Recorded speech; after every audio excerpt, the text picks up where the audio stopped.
let you go, set you free, send you home. Wait, please say you know what you need is what you owed, and they won't let you go, set you free, send you home.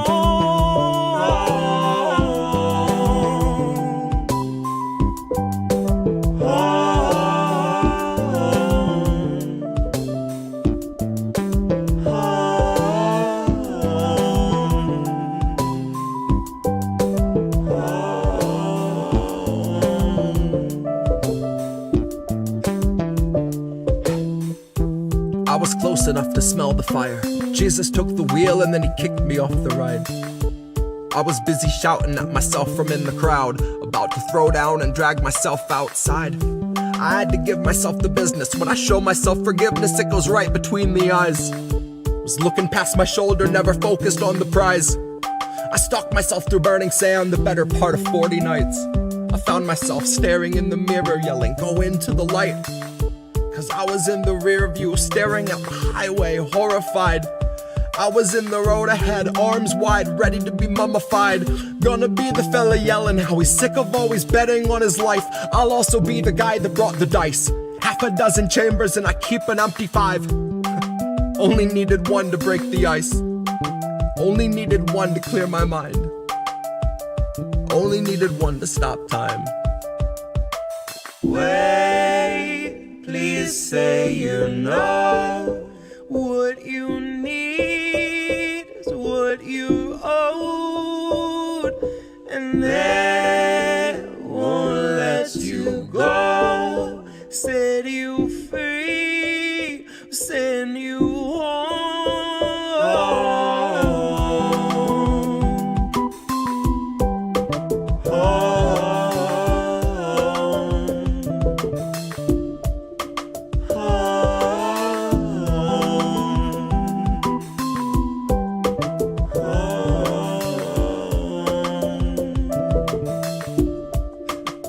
I'll be the guy that brought the dice.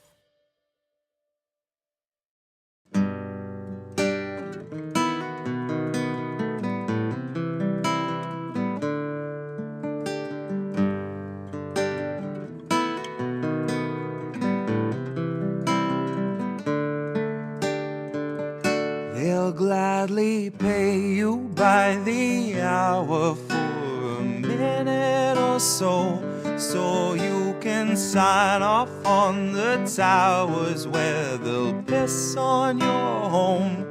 And if you feel like you're just powerless to answer them no, it's 'cause you are.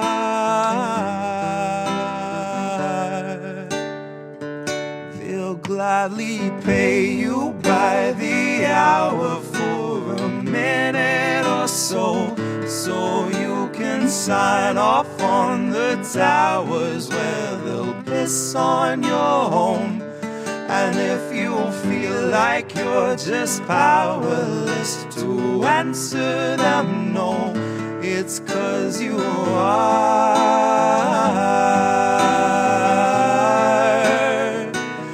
It's 'cause you are.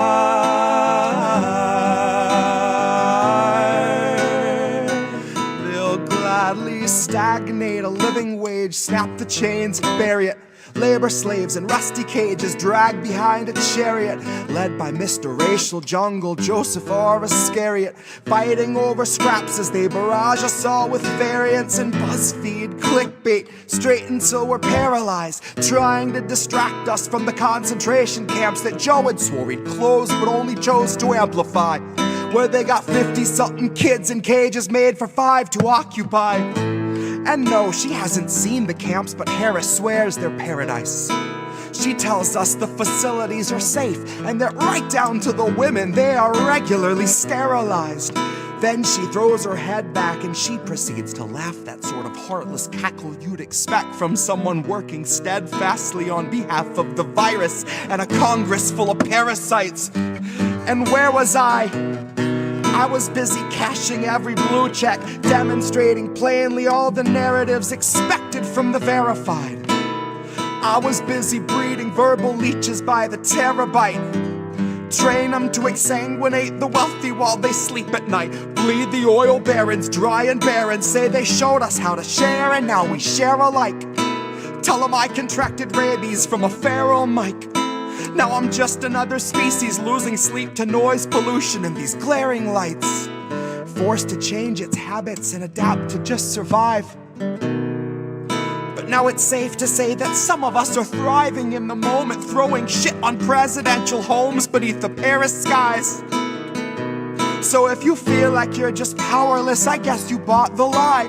But I can tell they're petrified of our collective might, 'cause I can hear those gentrifiers weeping at the sight of our collective rights.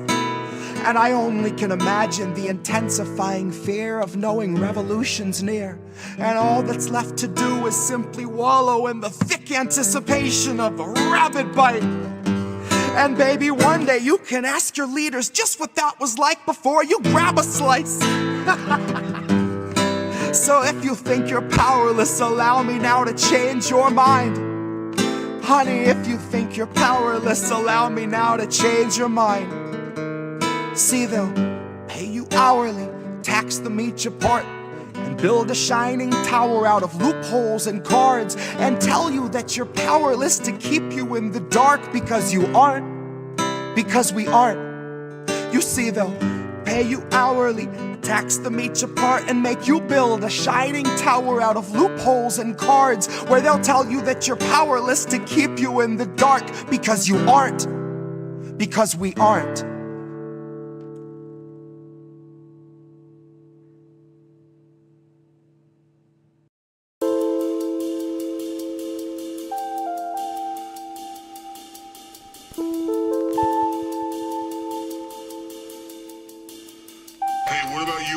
What did you see? It couldn't have been me, sir. I was front row in my AOC t-shirt, foie gras sucking on a press release, sir. My head down, fourth shot, good little sheep, sir.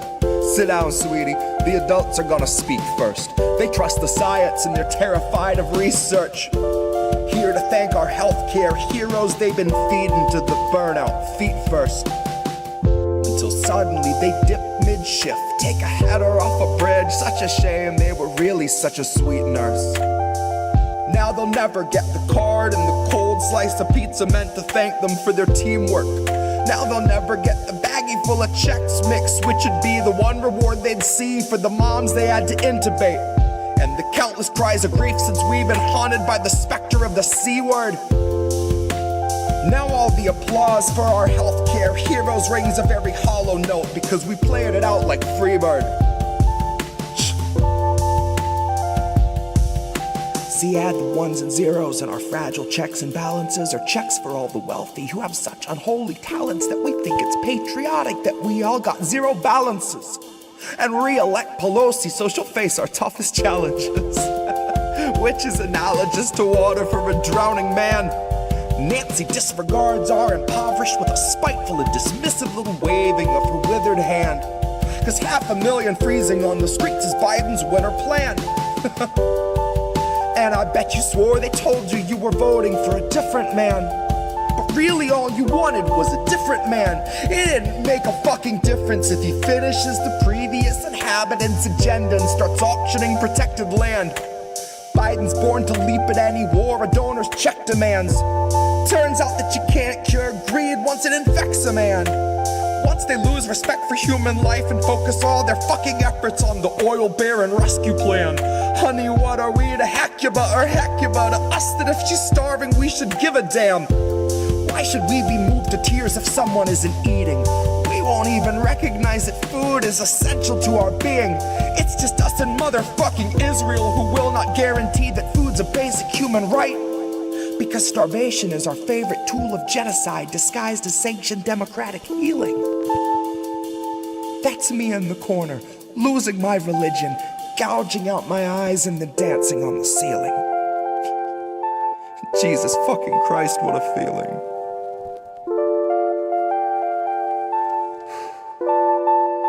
Hey, what about you, eyeballs? What you see?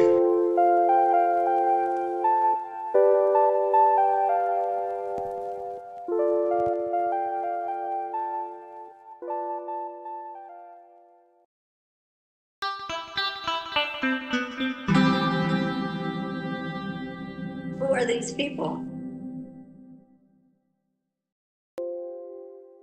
Who are these people? Hi, everybody. We're back. Yes, we're back. Good evening, everyone. Thank you, Angel, the handsome cynic, Angel Rivera. We're back. It's INN. It's Indie. It's Indie News Now Live. It's Tuesday night, 10 o'clock. And holy crap, I took 1 week off, and the whole world seemed to explode. I mean, we've been talking about being in World War III now for like 18 months. I remember doing a segment with Reef. I think it was like April of 2024. Are we in World War III now? Like, we were already 8 months into genocide in Gaza. So they would say that they were in World War III beginning October 7th, maybe. I mean, you've got, and it's funny, we're going to talk about three major themes tonight, which is Venezuela. We're going to talk about the Somali stuff that went on that was a plant. And we're going to talk about, of course, Israel, Gaza, and threatening journalists, which is what they do. And how all three of those things are kind of linked and tied together.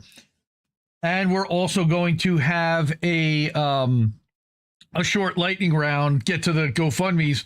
This is the longest lineup I've ever had. So we could be here a while. I'm just warning everyone to buckle up, get something to drink, get a snack, because we going to be here a while. So I hope everyone did well, had a good break. We did the 12 Days of Fuck Israel live streams. That was really something to put together, where each month of the year we had enough segments to put together a multi-hour live stream just covering the disgusting war crimes that were committed by Israel each month in 2025. Plus, Reef and Colin did one for INN News as well.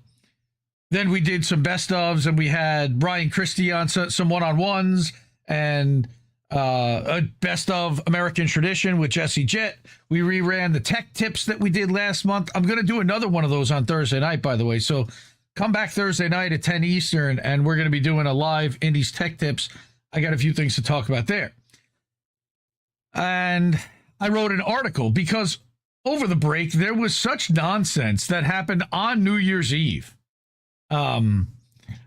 It was regarding the Somali daycare, quote unquote, fraud in Minnesota, and how this all materialized and how it went rapid fire across the internet and became this major hot button wedge issue for everyone. It's almost like people have almost moved past it in some way. It's an ancillary now point for people to argue over. The way I see it, right now, there's Venezuela is the major point that people are arguing over. And then you've got Israel, Gaza, Ukraine, and this Somali thing, among others, as things that they're looking to distract with. Add in all the different places that Trump now wants to invade now that he's been successfully able to regime change the head of Venezuela. Add in all the different stuff that's happening out there. So I want to just cover three of these things and really go deep on each one of them. Before I do that, please support independent media. We need it more than ever, really. These are the people that have done that in the last 4+ years at INN, and we really deeply appreciate and love all of them.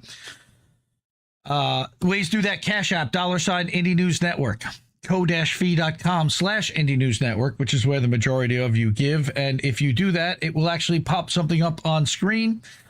PayPal.me/Indie News Network. At patreon.com/Indie News Network. You can subscribe monthly over there. You can give a one-time tip over at IndieNewsNow.com in the section to keep the news free. We actually are co-streaming live to Indie News Now. Anytime INN is live, there's a section to watch INN live. And then we're live over at Substack. Hi, everybody over there. Jamil Tayyib, good to see you, sir. IndieMediaToday.com. We're live right now.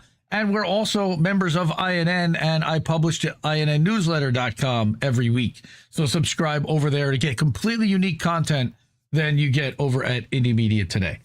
I want to say a special thank you to Lady Alex M., who hooked us up over the break, and that was the first time she's ever supported INN financially, and I know it means a lot to me, to her, and she was watching a lot of the content, so we really appreciate you stepping up there. I also wanted to say great thanks to John H., who last night hooked us up with some Cash App during boats smashing into other boats, or that was actually Sunday night. And Ghost Art has got the theme right already. We are definitely in fuck Israel mode. Let me go back. No, to me over here. Yeah, we're in fuck Israel mode.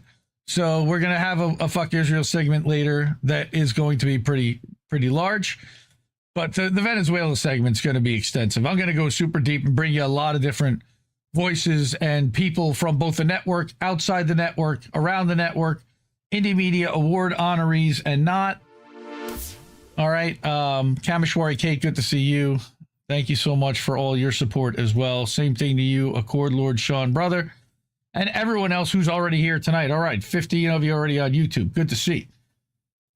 We're going to get to our first segment, which is that I actually wrote an article, again, over the break.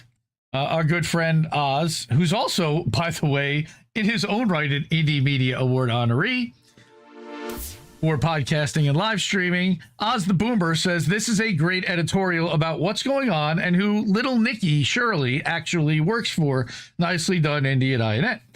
So I never had heard of this guy. But all of a sudden, on December 29th or so, this guy is all over my newsfeed. Who is he? Why am I seeing this gotcha video of him running into, and I'll explain what the whole thing is, but how did this happen?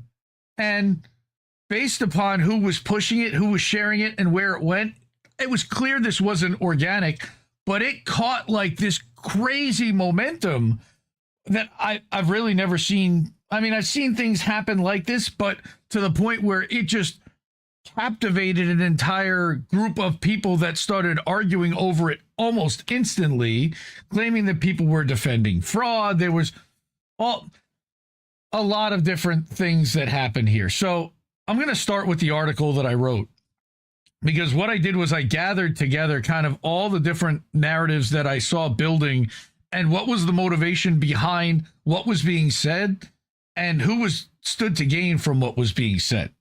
And that was where I kind of started, because when you deal with these kind of things, you want to start to look at, well, why is this being distributed and who benefits from it being distributed and what's it distracting from as well. So, analysis, Somali fraud, Minnesota. Well, it's a long-term blanketed demonizing of an immigrant community. It's been happening since long before last month, by a media ecosphere to stoke anger among the Republican base at the other and at the corrupt Democratic politicians. But remember, it's all a uniparty. These guys are all in on it together. You're going to see some of this already, how, they're blaming Tim Walz and they're blaming the Democratic politicians, but it turns out that this guy's in line and connected to all the Republican politicians in Minnesota. So it's highly politically charged is what's happening here. It's partisan. That's it. I deeply, and shout out, by the way, to Reef for the thumbnail. Great job with the thumbnail. I deeply despise duopoly politics. The reality is that while both sides play for the same owners, they're also fighting each other for power. Team sports does exist in politics, especially in the 24-hour political news world. Their goal is to push propaganda on behalf of advertisers and owners to control the focus and the content of the news cycle daily. Their whole goal is to win the news cycle. When one side screeches about corruption coming from the other side while ignoring what's happening in their own house, almost every time, it's a narrative distraction.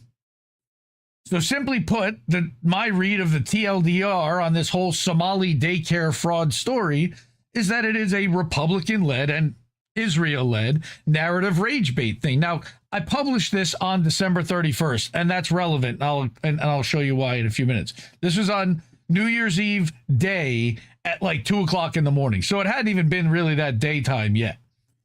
A lot of things continue to develop from there. There may actually be some fraud here, but this is more part of a systemic targeting and persecution of Somalis, more than 50% of whom are American citizens. I had no idea before writing this article that it was that high a percentage. It's actually even higher than that. It's funny, but the people criticizing these daycare centers never seem to mention that a lot of these Somalis are American citizens. And I'm not even 100% sure that what they're saying is untrue, but the way it's being presented is completely dishonest, intended to frame a narrative pandering to a specific group of people, which will then be used to gaslight the targets for their predictable, defensive, angry reactions. What do I mean here? Yes, Mastermind, I'm going to get to that.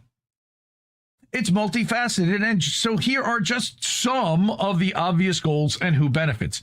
And stuff's already, like I said, developed since I published this. Number one, they want to smear Ilhan Omar, which benefits Republicans, and her 2026 challenger. They've had a problem with Ilhan Omar since she got there in 2018. They want to undermine Minnesota Governor Tim Walz's reelection possibility. Well, that already happened, and we're going to get to that at the end, which also sets up Republicans' push to replace him with Mike Lindell, the My Pillow guy, in the 2026 election. Yes, he's running for Minnesota governor as a Republican. They want to always, that's what Republicans do, they other brown people, which conservative outlets seem to do often. Yes, they play into people's racist tendencies. Distracting from the rampant corruption in Ukraine, Israel, and in U.S. military spending, which both parties, like I said, it's uniparty, have funded and would, of course, like you not to notice or be upset about. Thank you very much.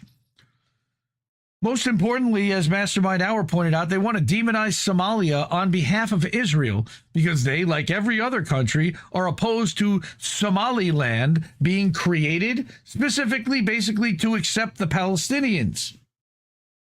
Okay, they also want to turn Americans against Somalia, which benefits Israel in their recognition of Somaliland, who are also against Somalia, as a vehicle to, again, export as many as 1.5 million Palestinians. All right, they also want to build a narrative that's convincing a group of people that Nick Shirley is a quote-unquote credible investigative journalist, which benefits the people backing him and those who platform him. A lot of people stand to gain from that. And like I said, there's a lot of flashpoints coming together, all focused on a total U.S. population of, at most, ready for this, 250,000 people. That's how many Somalis there are in the entire United States, not just Minnesota, in the entire United States.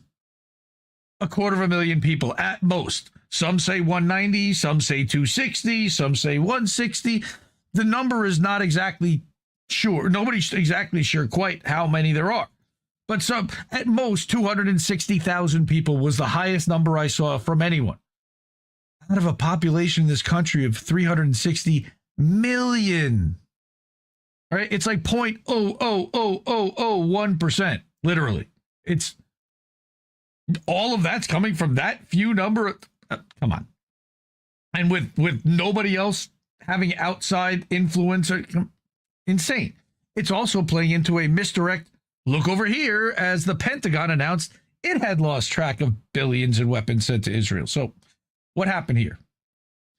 The other day, independent journalist Nick Shirley made national news by publishing a report claiming to expose massive fraud in Minnesota, specifically among daycare centers in Minneapolis run by Somalis.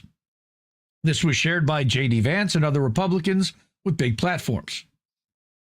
The video starts with Nick having a conversation with this guy, his neighbor, who says that he's been investigating this for years and has the receipts. So this is actually really the neighbor's investigation, which Nick is really using his platform to amplify and now join in on. How convenient.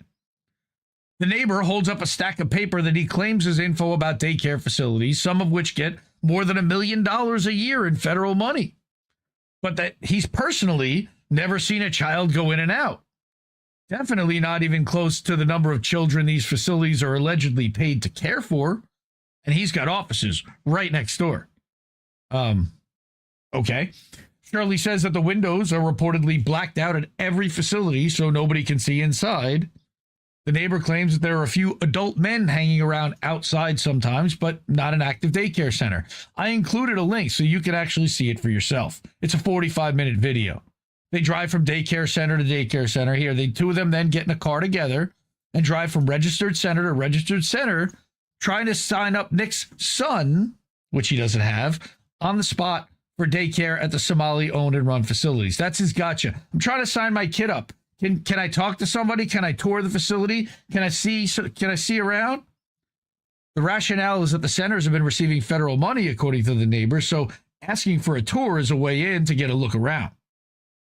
There was no visible outside play areas for the children at any of the facilities they visited, but they only saw and showed us the fronts of the buildings. There could have possibly been an area in the back or on the side or inside. The few people who would engage with the two of them all treat them as bad faith hostile actors, which is pretty accurate, right? And then somebody took the grok description of what had happened and completely framed from a right-wing perspective about Homeland Security was now investigating door-to-door probes. Because of this whole thing, Trump ends up shutting down federal funding to all daycare facilities worldwide, nationally, until we can figure out what the hell is going on. Ridiculous. All right. But who exactly is Nick Shirley? Is he just some rando independent journalist who came out of nowhere? Well, possible, but highly unlikely considering that he was celebrating Christmas at the White House. More on him later. Well, how did he even hear about this in the first place? Now, this is a 12-minute video, I think it was. All right, maybe it's even shorter than that. That kind of lays out that this has been a problem that's been going on for years, and that they're just using this right now as a wedge issue, bringing it back up to the forefront to get their base entirely riled up. You know what? Let me start watching this now. Let's see if we can get to that. Daycare or not? This is my office where I make news videos. Did you see the report from Nick Shirley about the Somali daycares in Minnesota? Yes, he posted a 42-minute video, which I watched so that you don't have to. He's the only person out here doing real journalism. Hello, Mr. Vice President. Yes, I saw that you posted that. Great work, sir. So, yes, since 2018, more than half of $18 billion in taxpayer funds spent on the 14 programs intended to help low-income, vulnerable people was most likely stolen. And there it is. But this has been under investigation for a long time. More than 92 people have been charged. Well, how come we haven't seen it in the news? Local and international outlets have been reporting on it for years. This is a Times article from 2022. But Representative Omar did nothing about this. That same year, she condemned the fraud that was happening. And in 2019, this article was written about the statewide audit of the fraud. Finally, here's a local article from 2018 that says that Minnesota has been aggressively investigating daycare fraud since 2014. But what about how they're funneling all the money to terrorists? Look, there is clearly fraud happening here, but that terrorist allegation was made by a police detective from Seattle who retired in 2015 and has never been to Minnesota. Oh, well, what about the other daycares in the video? I didn't see any kids. Some of those daycares could have been committing fraud, but would you let a complete stranger flanked by his security team and his camera crew into your daycare to see the children? And I don't know when he filmed this, but my daughter's daycare is closed for the last 2 weeks of December. I'm glad you care about kids, though. Of course. Have you seen the latest Epstein file dump from 3 days before Christmas? No, I don't think so. It's not important. In new documents, an unnamed victim alleges that both Trump and Epstein raped her, and that Trump traveled on Epstein's plane at least 8 times in the 90s. But last year, he said he was never on Epstein's plane. You should go check for more daycare fraud. Okay. Is this a daycare? Where are the children? What? Is this a daycare Too much. Wait. or not? This is my office where I make... Right, that's where it starts again. Okay, so that's basically what's going on there. All right, very funny, but satirical. Yes, it is a parody, Vicky. There, he's clowning on all the right-wing reactionaries that flipped out and did one of those. So not only that, but luckily, one of the members of one of the group chats that I'm in lives like 15 minutes from the place, and he's been in the area. So I said I'd subscribe to the theory that when in doubt, ask somebody who lives there. Luckily, you happen to have a contact who lives in the area that says he lives next door to where some of these healthcare LLCs park their vehicle. All right. That's the other thing was healthcare LLCs are actually transport companies that shuttle people to doctor's appointments. That's part of a Minnesota program. The Somalis are utilizing federal and local funds that are available specifically for that. And he said that these vehicles are constantly in use, even though the claims in the video is that they never move. He said they're in use constantly. They probably only watch the Somali kids, the daycare centers. Pretty common practice among minority groups. But just an FYI, that daycare is about 4 or 5 blocks to where all the high rises that the Somalis live in the area are. The fact that he's trying to force his way into a daycare shows what a disgusting fuck he is. What the fuck is wrong with people? If you take that address and stick it into a search engine, the Minnesota DHS record should pop up. Okay, that place has a shit ton of violations involving children. So yeah, the no children narrative crashed and burned immediately. How could they have violated all those things involving kids if there were no kids there? As far as how much government money they got, I have no idea, nor do I even care. They were actually cited once for not having enough staff on site for the amount of children, LOL.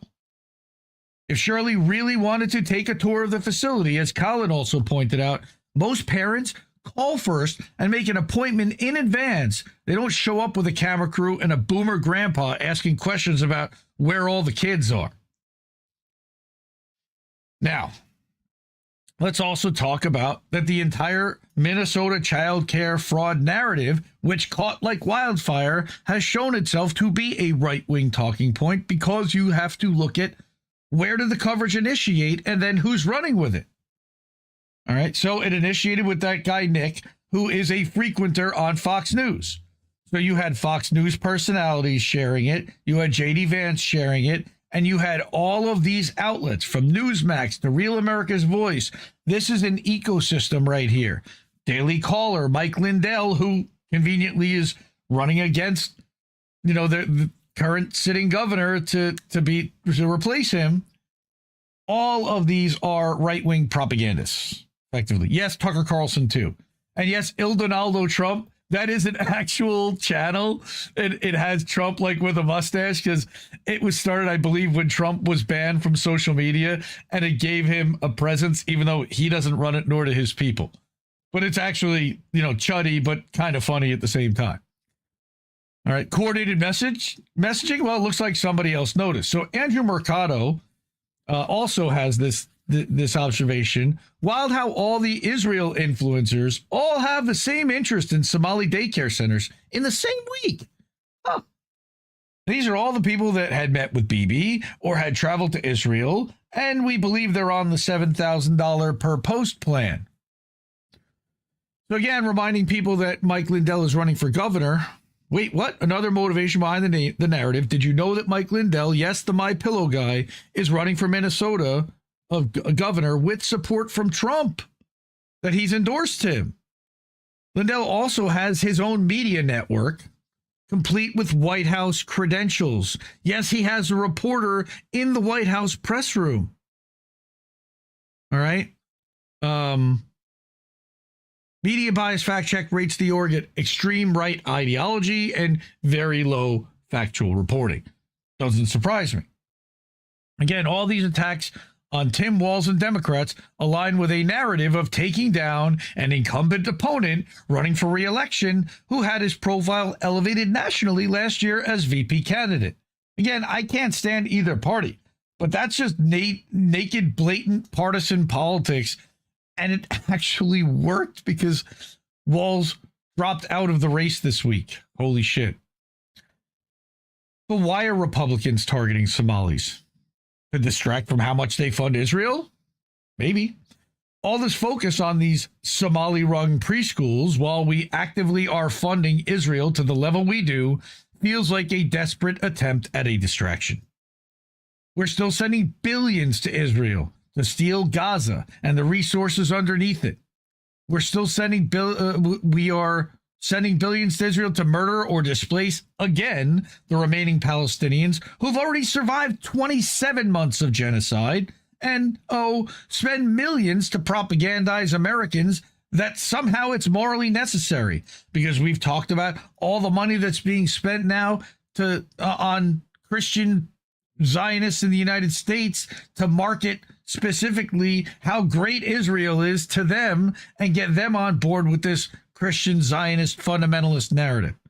The whole goose chase feels very much like Zionist-led whataboutism, which is what is happening, and we're going to show you how. All right? But just remember again that according to Middle East Monitor, U.S. has bankrolled Israel's Gaza genocide with $33 billion in military aid. That's a damning new report that came out 2 years after the genocide. That was months ago. There's been a coordinated effort by Republicans, Israel supporters, and corporate Democrats to demonize and target the Somali community across this country. All right, and I'm showing receipts here. Again, back in December, Trump talked about, it's called Somali garbage. Like, wow. All right, here's another one as immigration raids target Minnesota Somalis, bustling community hubs fall silent. This was criticism in the Sahan Journal. All right, it's weird because, again, the Somali community is tiny in the United States, like a total between 164,000 and 260,000 people in the whole country, depending on which source you use. Again, out of a population of 360 million, depending on the source. There's more than 100 times as many millionaires in this country than there are Somalis. You think there might be some more fraud among the millionaire community than there are among the Somali community? Think we might be able to find a little bit more fraud amongst 24 million millionaires than 250,000 Somalis? I would guess so. But of course, we're not allowed to look at that. All right, here is a link to all the Somali population standing at 163,000. That was updated October 1st. All right, in Minnesota itself, it's about 45,000. Now, other people claim that it's anywhere close to as much as 100,000. Okay, and that a lot of those people do vote. They're citizens. They have the right to vote. And a lot of them helped get Democrats elected, amazingly enough. Minneapolis and St. Paul, again, are the second and third largest Somali communities in the U.S. behind Columbus, Ohio, where ICE has descended the past month. Read the Dissent in Bloom article talking about how they've been targeting Columbus schools. Right? About 84,000 residents, according to PBS. So what's behind all these narratives? Some Republicans first want to expel Somali immigrant Ilhan Omar from Congress, then deport her and her entire family for a multitude of stated reasons. But the good thing is, again, to some, that there's a likelihood that that won't happen because they need 2/3 vote in the House to get that to happen. Too many Democrats probably would not vote along with that. I don't know, but I'm guessing. All right. It's also part of a systemic targeting of any community that aligns with the Palestinian people, including Somalis, and especially Somalis. All right. So remember that Somalia just in September reaffirmed their support for Palestine at the UN conference. That's important. And then you've also got Trump aiming to punish protesters of Israel's genocide in Gaza, right? That was at the end of January. So they've been ramping up anybody that stands against Israel or speaks out against Israel or anyone that doesn't want to house the Palestinian people. They're going to demonize and they're going to try to otherize and recraft this narrative so that they can then steamroll later on. Amnesty International even says that they're using AI to surveil pro-Palestinian protesters. Not a surprise either. Palantir, Babel Street AI tools, right? But if we're going to focus on fraud, shouldn't we really start with bigger line items? Well, how about the military? Because the Pentagon, again, failed its 8th audit. If the Republicans and their proxies are really looking for big corruption, why not look at the failed Pentagon audits? Congress just passed a $900 billion defense authorization bill for 2026, which likely includes a lot more than a $110 million or $9 billion or even $24 billion that they claim this fraud now covers. All right. That allegedly, now again, remember they changed the name from the Department of Defense to the Department of War, and I had an article showing that that could cost as much as $2 billion to make that change alone, with all the nameplate changes and all the paper that has to be redone and that they may not do all of it, but chances are they're going to do most of it in time, and that's going to cost at least $2 billion just to change the name. That's not waste and fraud. We didn't need to do that. Another place to find fraud. How about how much Congress has approved to Ukraine over the past 3 years? Per USA Facts, $182 billion. Again, they're crying about $110 million of fraud. That's what's really been uncovered so far in Minnesota. $110 million. We said $182 billion, or at least appropriated, of which $83 billion has been spent as of May. Right? Republicans seem to be stepping all over that blatant corruption to target a minuscule community, more than half of which, again, are U.S. citizens, but you'd never know that to watch their reports. Right? Ukraine uncovers major corruption scheme in defense procurement. What a surprise. All right? And then let's remember that, again, $83 billion has actually been distributed. That's a lot more than any Somali immigrant or any daycare centers to, by the way, help American children go to daycare. Disgusting. We could also audit the money and weapons that we sent to Israel, but that would likely prove difficult. Love how a Ukrainian site is trying to deflect here in publishing an article that the Pentagon lost track in billions in weapons to Israel. Ukraine defense deflecting by blaming the other guys. Hilarious. Again, like I said, it isn't just Minnesota, but Columbus, Ohio. That ICE has been tear-assing through Columbus, too. The Friday before Christmas, they were waiting in pickup lines at school to arrest parents and kids, separate families. There were classmates that weren't even sure if their classmates made it home that day. Fucking terrible. Okay? All right. I said I read a Dissent in Bloom article recently on this show about this raid. That was a couple weeks ago about going into schools. So you can watch that. Right. Or you can read the original article, which I also linked here because I try to save people time and promote the people that do the work. And somebody, I think it was Kameshwari Kate, did the Shirley, you can't be serious. Yes, I had to do it. I am serious, and don't call me Shirley. All right. Now we're going to talk about who Nick Shirley is. All right. Who is he? And I just started to Google this guy, like Nick Shirley, investigative reporter. Right. So is he just some rando out of nowhere? No, he's not. When you start getting published by MSN and getting showcases and highlights, you're a plant. And he can deny that he's a plant. And the more he denies, the lady doth protest too much. Right. Even MSN republished a puff piece on him by Times Now Digital. Who the hell is that? On December 27th. All right. When MSN's picking it up, it's narrative. They've run with Dominic Michael Trippy talking points too. Remember, we've talked about what a fraud and what a propagandist he is. This guy is right along the same vein. It's pushed out to all Windows machines through their news widget. That's what that MSN News is. All right. But I started going back. October 27th, he's on Laura Ingraham on Fox News talking about Antifa camps in Portland. He's framing stuff from a right-wing perspective. He's trying to replace a Charlie Kirk. He's trying to fill the shoes of a James O'Keefe. All right, a gotcha gonzo journalist who's out in the field asking questions of people in the field. But there's a lot of stuff about this kid before, and I didn't even have half of it. This is just going back a year and a half. Chicago ICE raid. He's bootlicking cops. Here he is spreading right-wing propaganda about ICE raids in L.A. for Laura Ingraham on Fox News. Again, she seems to really like him. Demonizing ICE protesters in L.A. who mistook him for a cop. Why? Because he's a bootlicker who's clearly on the cop's side. I could clearly see why they would understand, why they would think he was a cop.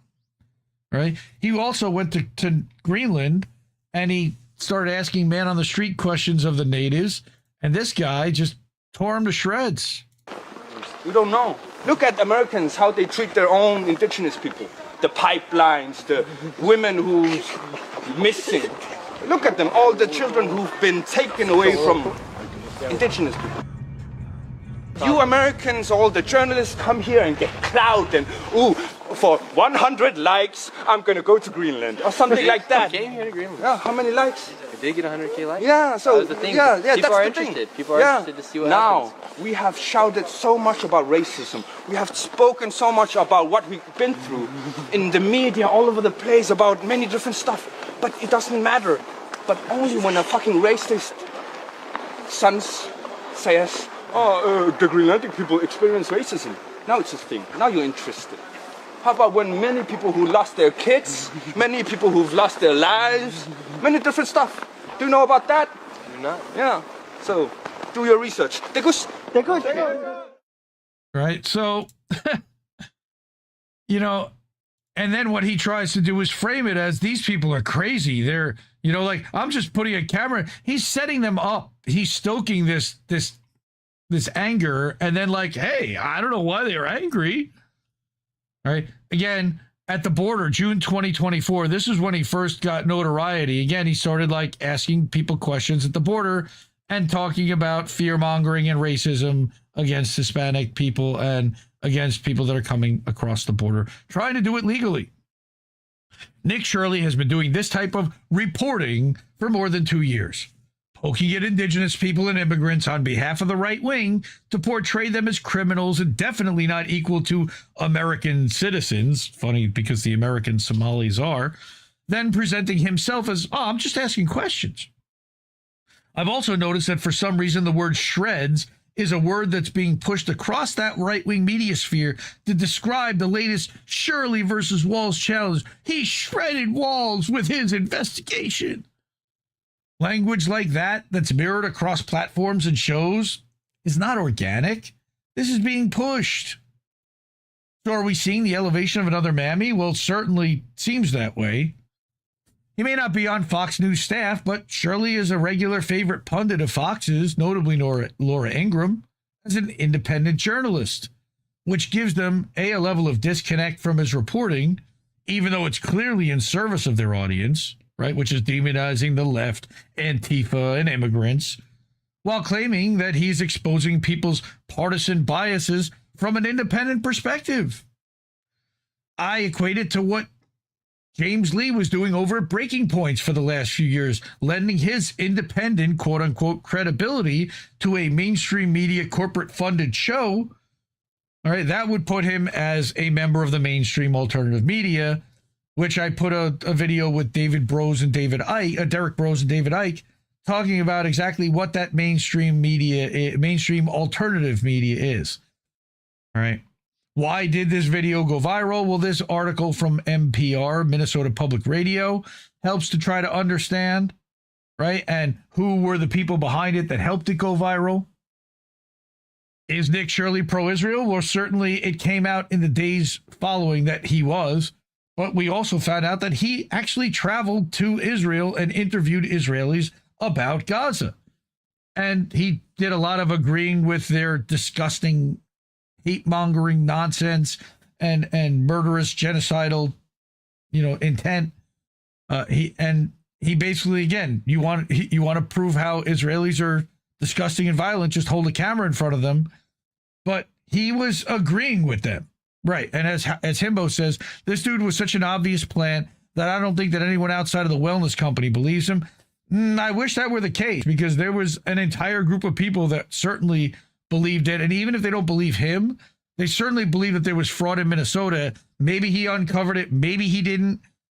But he helped elevate it. And that's why they like him. He also claims to have met the mayor of Gaza in Israel, right? The last mayor of Gaza. Yeah, not exactly. The man he spoke with accused ISIS of being in control of Gaza. And I'm not even going to go there because, according to that guy, Andrew, quote, Nick Shirley put out a video earlier this year from Israel where he interviews someone that he calls the last mayor of Gaza. That's not accurate. Former IDF Colonel Grisha Yakovich was not an elected Palestinian official. He was an Israeli military administrator during Israel's occupation of Gaza in the early 90s. That distinction matters. Calling a former occupying military officer the mayor already frames the story from one side and signals whose perspective is being centered. The questioning wasn't neutral either. using language about Hamas like rape and murdering babies, repeats wartime talking points instead of doing real reporting. It leaves no room to examine how extremist groups form, what drives radicalization, or how decades of occupation shape the reality on the ground. This isn't investigative journalism. It's pro-Israel advocacy packaged as just asking questions, like I said before. Journalism is supposed to challenge power, provide context, and include the voices of the people most affected. Ride-alongs with military figures without balance or pushback doesn't do that. And again, that's the guy from Mercado Media, Andrew Mercado. Good stuff. And I don't always agree with Andrew Mercado. He's very pro-Democrat. But he's calling out why this is being spread and who it's serving and how it's being sent, and how it's being presented. I said, my speculation is that he likely wouldn't be invited regularly on Fox if he was anti-Israel, because they've been like pushing this whole anti-Semitism exposed thing. In 2025, they even made a successful and concerted effort to woo Jewish viewers in liberal cities who felt abandoned. Well, they'll embrace Israel. Jewish viewers conflate anti-Semitism and anti-Zionism. All of a sudden, Jewish monolith. Well, you've got to come to Fox News because that's the only network that loves Jews, right? Well, because all these other people are pro-Palestine. Yeah, right. MSNBC, pro-Palestine. Give me a break. They get rid of how many people for having a pro-Palestine view? Multiple. Same thing with CNN. Is he aligned with Turning Point USA? My guess is that probably somewhere. Not sure, but Turning Point Action certainly conveniently got on board with that narrative and the Minnesota corruption story he reported. He also has been aligned with Steve Bannon, who was literally doing PR and an interview with Mike Lindell the day of about this whole thing. All right. Then, of course, you've got Benny Johnson, who's Trump's favorite propagandist. And you've got the ecosystem around it, like PJ Media, right? That also owns a ton of other outlets, pushing this story across a multitude of places so that it blankets. And when you Google this story, a ton of different websites come up with references because they have all these different properties. Red State, Town Hall, Hot Air, Twitchy, Bearing Arms, Town Hall, like all these places are pushing stories with different headlines, slightly altered text, but it floods the zone. It makes it hard to find opposing context. None of this is by accident. It seems that he's being elevated by Fox News and other Republican-leaning pundits and podcasters as another James O'Keefe type. And if you don't know, James O'Keefe is the guy who started and founded Project Veritas, which, of course, was known for fraud and for paying off interview subjects to say certain things and lie. I also have found out since that Nick Shirley actually paid, and I think I have it in here later on, that Nick Shirley paid people to stand in front of the Biden White House and protest, and then reported on that. So we talked earlier about Somaliland. I know this is taking a while. This is just like part one of this whole thing. How does Somaliland play into all this? Well, we can't dismiss the potential breakup of Somalia into three smaller regions: Puntland, Somaliland, and Somalia. These are the three potential regions, right? They intend to relocate the remaining 1.5 million Palestinians into this little patch of land right here, Somaliland, which they're now calling and has been recognized by the state of Israel, the illegal rogue state of Israel, as Somaliland. No other country in the world has acknowledged that this isn't all Somalia except for Israel, and maybe now the United States. Reef and Collin on this network, INN, talked about this on INN News, reading a Kit Clarenberg article that predicted this exact outcome 8 months ago about will Somaliland become the next Gaza colony. All right. That was here, and I posted the article. Right. So now we have separatist Somalis openly supporting the ethnic cleansing of Palestinians by allowing Israel to transfer them to the northwestern part of Somalia, which they now call Somaliland. How convenient how this all sets up. Who does this all benefit? But this is actually all part of the Project 2025 agenda laid out by the Heritage Foundation and the global strategic war for dominance with China. So fighting over Africa and Somalia. So this was again shared by Kit Clarenberg.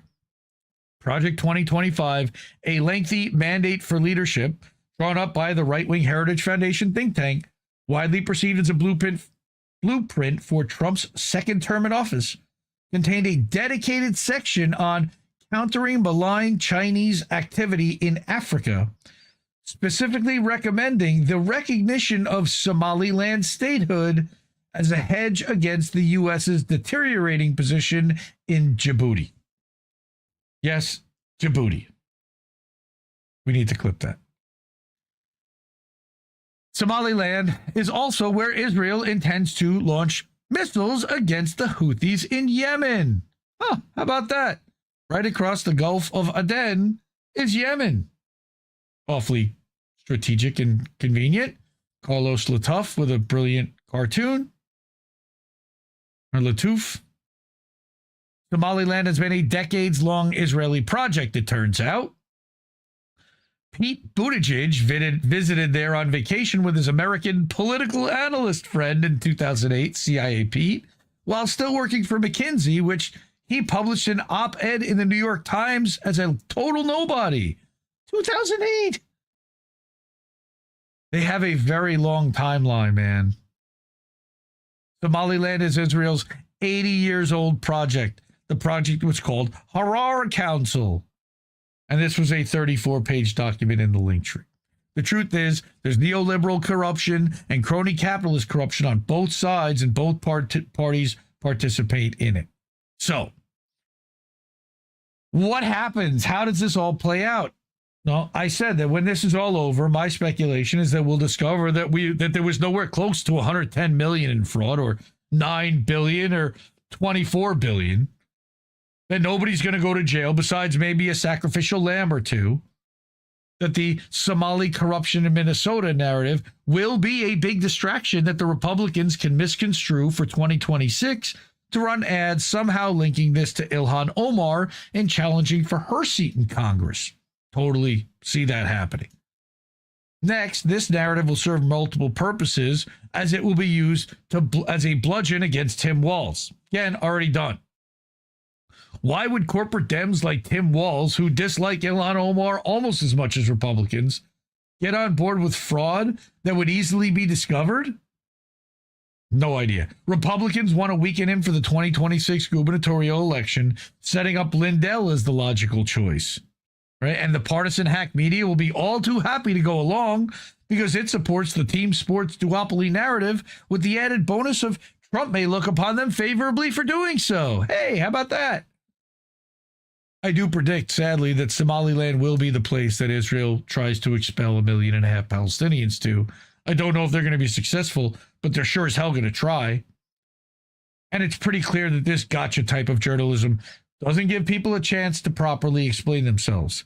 It taps into emotion and presents narrative as just asking questions without gathering all the facts intentionally. Right? So, and here's person at Somali TV. This was the morning of. Just to be clear, fraud does happen in every system. And when it does, it should be absolutely investigated and addressed. But YouTube door knocking is not how that happens. Walking up to a daycare child care program and asking where are the kids isn't journalism, oversight, or accountability. It's performative nonsense designed for clicks. Kids are not on display. Providers are legally required to protect them. No filming, no photos, no access without permission, and background checks. That's not hiding something. That's basic safety. It's also required by licensing. So if they had let them in, they would have been violating licensing and policy. So no matter what, they would have been screwed. Real fraud investigations involve audits, records, cross-checks, unannounced visits, and people who actually understand the system.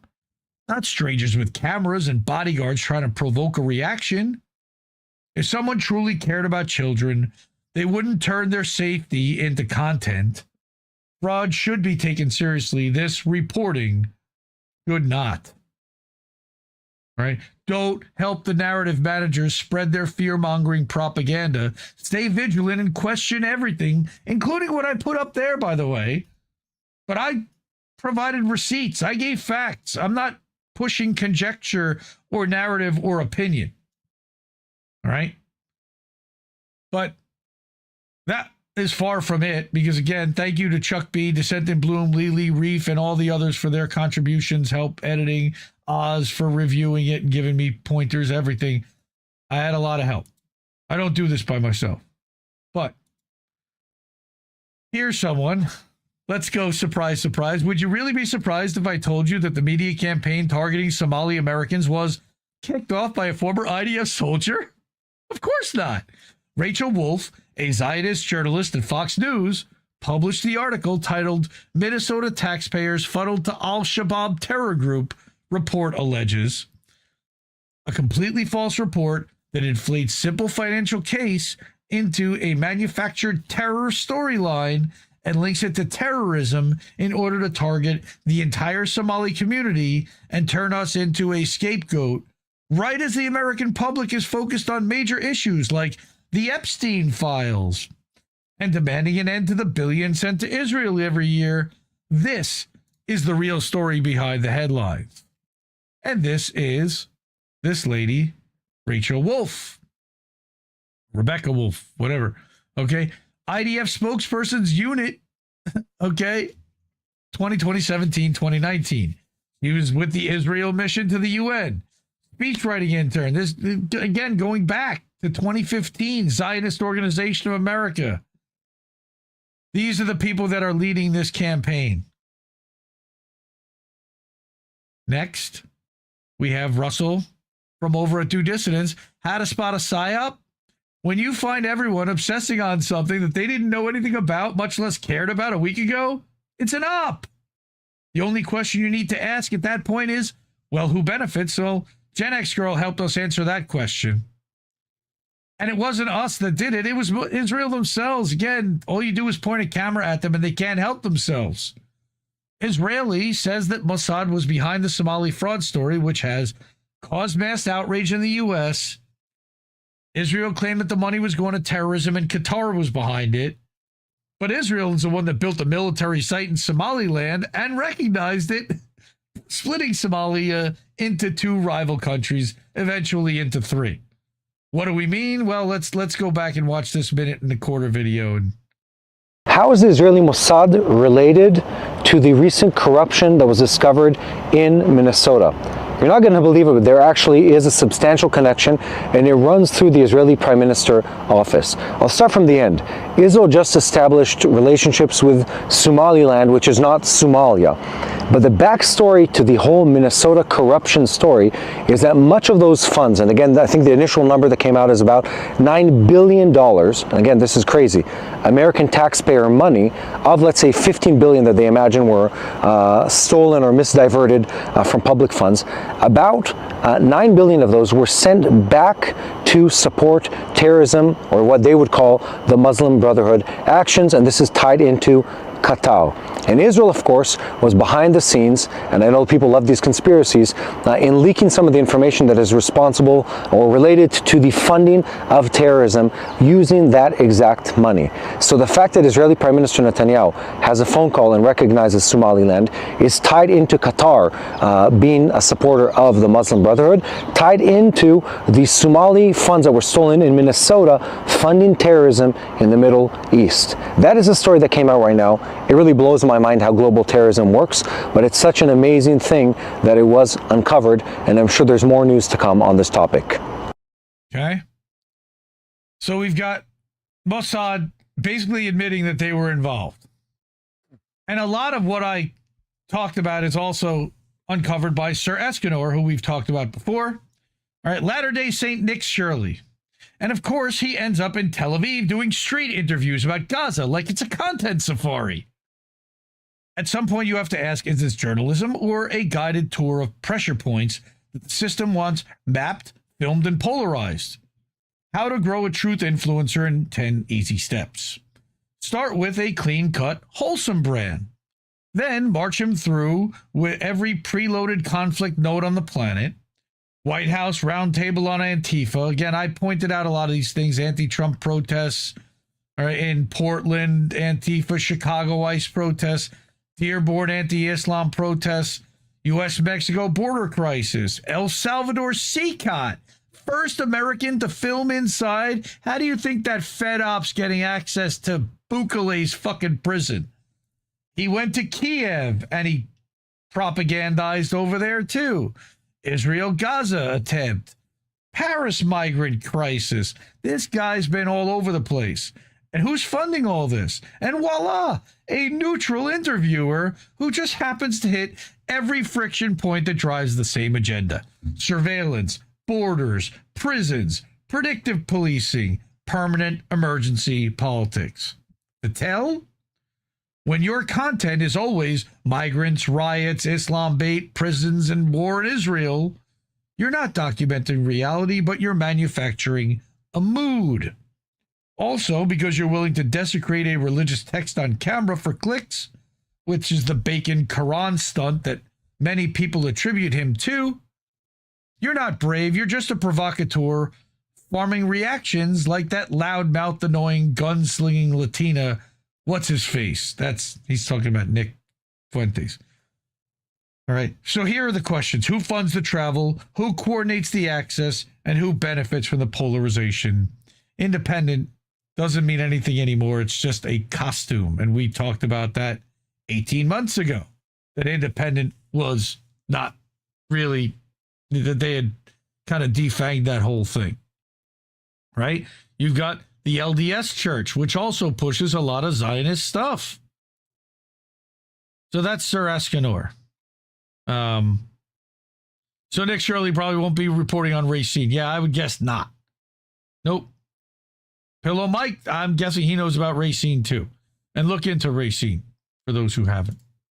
All right. I also wanted to notice, by the way, if you're a legit reporter, do you launch a crypto coin, a meme coin in your name, like in the middle of a scandal with your name being popularized? Yeah, probably not.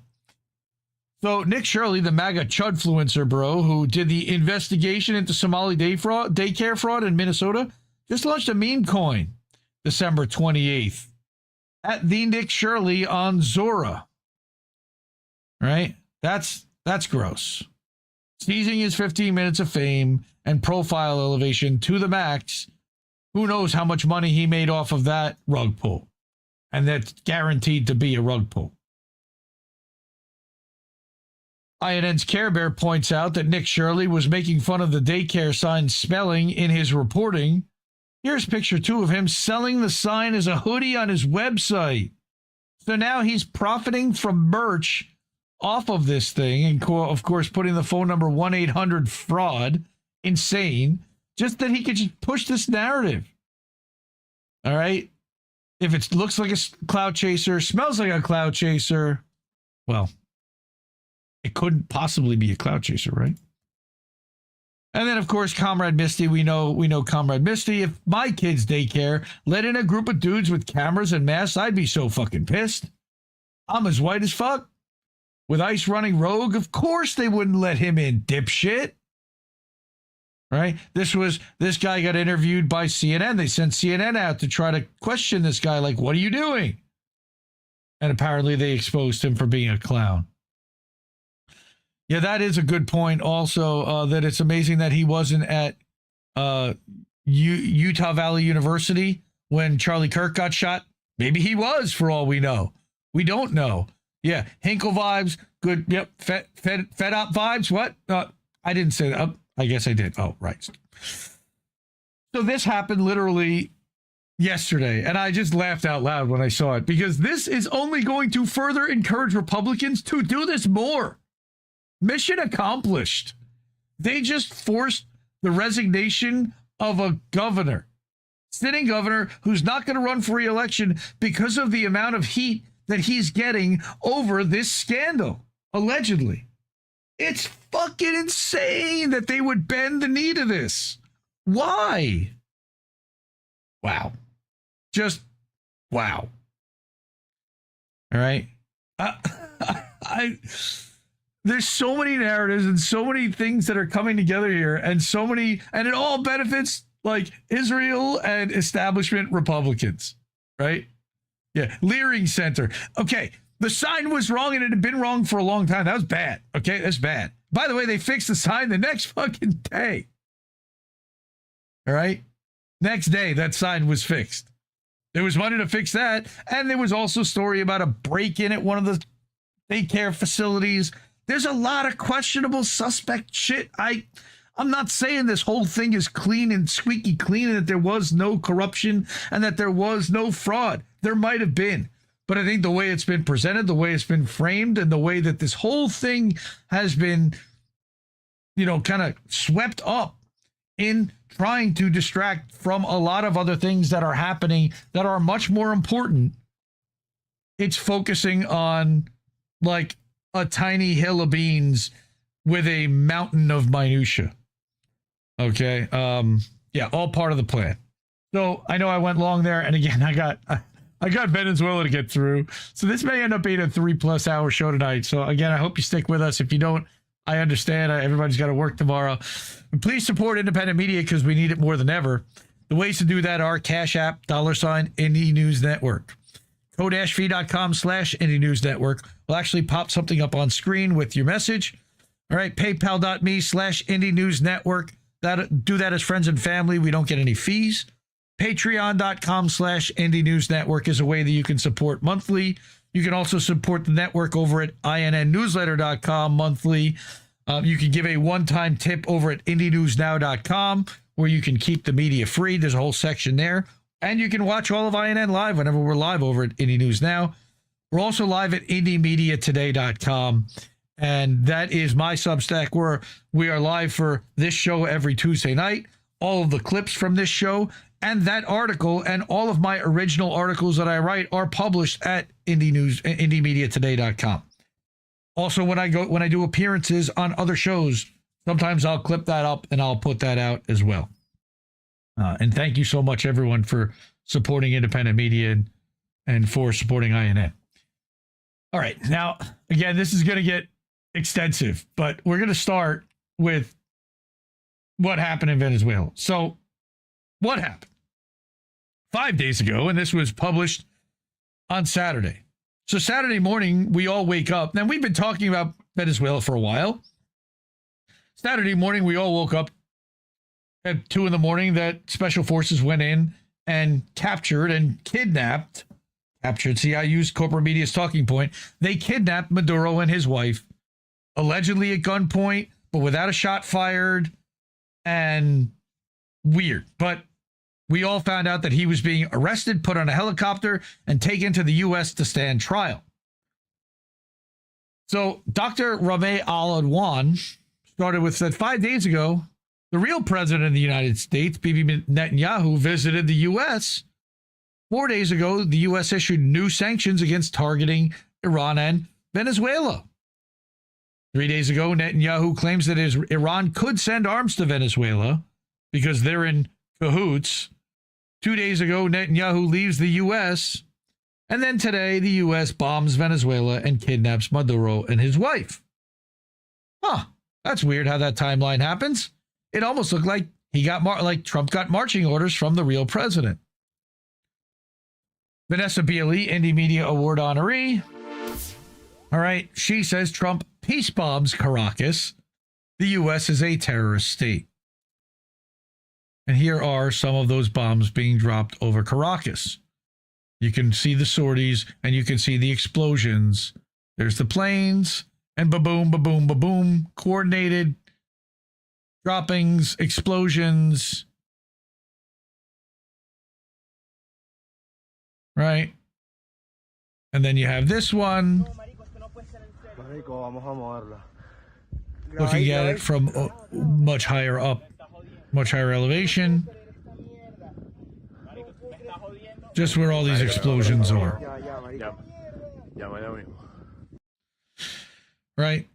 So, what happened? So Eva Bartlett says, another Indie Media Award honoree, first, Trump's fake war against narco-terrorists. Now the U.S. criminals unleash a series of bombings on Venezuela. The U.S. ambitions are very clear, and it has nothing to do with protecting Americans or bringing democracy to Venezuela. It's the same murderous, thieving playbook which the U.S. uses to pillage and destroy. And she used some of the same footage, but she also has this video from RT.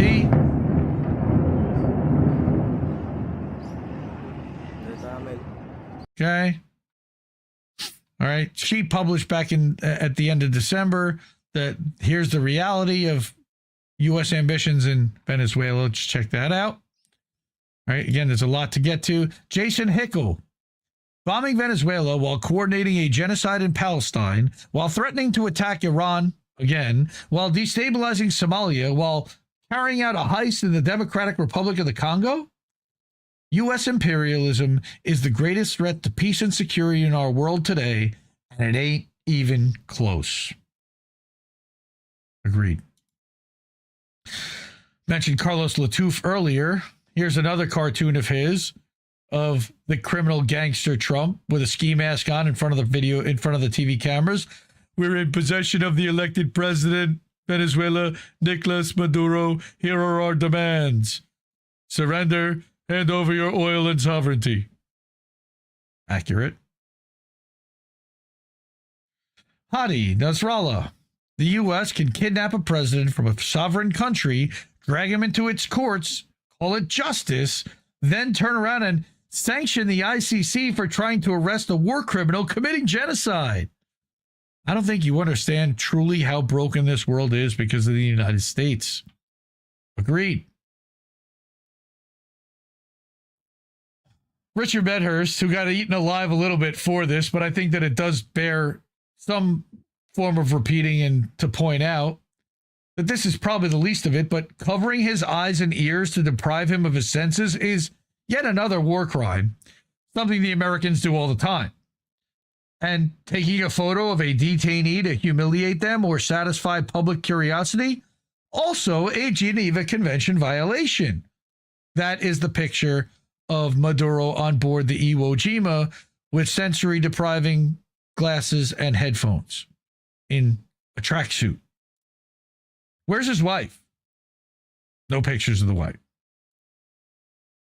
Denton Bloom recorded a 7-minute video. I'm not going to show this whole video. It's a little bit long. I know we're running long. I got a lot of stuff to show. And she talks about a lot of the stuff that we talk about. But she had this right in August. Back in August, she basically predicted all of this. Watch that video. CIA played an instrumental role in Maduro's kidnapping. This is another very long article by Jeremy Kuzmarov of Covert Action Magazine and Too Hot to Handle. So check this one out. The financial elite that the CIA serves is now salivating over the prospects of U.S. corporations retaking control of Venezuela's oil industry. Specifically, a guy by the name of Paul Singer, who 2 months ago was awarded Citgo's oil. All right. So again, that's Jeremy Kuzmarov, and there's a lot in this article. It's super long. It goes back decades.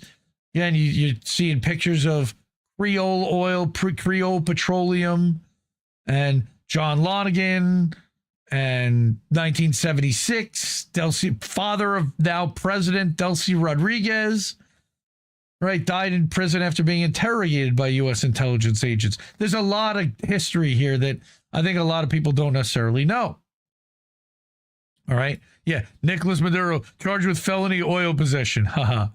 Right. Continuing, Reef actually found this early on Saturday morning. Something from Joe Biden. Well, it looks like Trump is doing the old Biden plan, bombing Venezuela. Do y'all really get how new boss, same as the old boss, rinse and repeat is getting really fucking stale by now? Please, I beg you, look at who's actually making decisions and why they're doing it. What do we mean? Well, let's pause. Let's start over. To put it in very personal terms for a moment, Joe Biden, me, I would settle for a world in which I could worry about the same kinds of things that my parents worried about, in which I only had to worry about the grades my children got in school rather than the drugs they're being exposed to, in which I only had to worry about the prices my wife had to pay at the supermarket instead of fearing that she might get mugged by a junkie in the parking lot as she loads her groceries into the car. Listen to this shit. In which tonight I could call my mom just to wish her pleasant dreams, not for the purpose of making sure she's safe in her own home. That's the kind of world I want. That's the kind of world you deserve. In a nutshell, the president's plan doesn't include enough police officers to catch the violent thugs. He loves cops. Not enough prosecutors to convict them. Not enough judges to sentence them. And not enough prison cells to put them away for a long time. We disagree with the president's decision to cut back on our previous commitment to protect against the drugs coming across the border, to cut the Customs Service, the Coast Guard, and the Border Patrol. We think we should do more to stem the flow of drugs across our borders, and we think we should go one step further. Let's go after the drug lords where they live, with an international strike force. There must be no safe haven for these narco-terrorists, and they must know it. Huh. And we don't have to promise a world without Narco-terrorists. worry or fear. We're not asking for that much. All we have to do together is to keep our promises and stay together. Thank you. Fuck off, you imperialist war criminal puke. Venezuela analysis. U.S. authorities no longer, again, my point is that Trump used this exact same narrative and line of talking in order to try to build this case for why he had to go do this. And then, of course, when he got to New York, they didn't mention anything about drugs, fentanyl, narco-terrorism, or anything. They blew over 100 boats out of the water. No explanation, no trial, no evidence. U.S. authorities no longer even bother to specify why they're conducting the extrajudicial murders. By our account, it's up to 37 boats and 115 civilians assassinated. At least 115, because in the December 30th bombings, there were alleged survivors. All right? And here's U.S. Southern Command bragging about blowing these boats out of the water. We have no standing or authority to do this. They claim it's international water. Why are we doing this? Why? Here's Gen X girl pointing out that Trump is no different from the warmongers that he claims to hate. 89, here's Bush abducting President Noriega. Now, abducting or kidnapping heads of state is nothing new, right? And what about Bush capturing Hussein or Gaddafi or Hugo Chavez, which they abducted and then brought back 72 hours later? Let's hear George H.W. Bush talking about Noriega, minute 15. And to safeguard the lives of American citizens.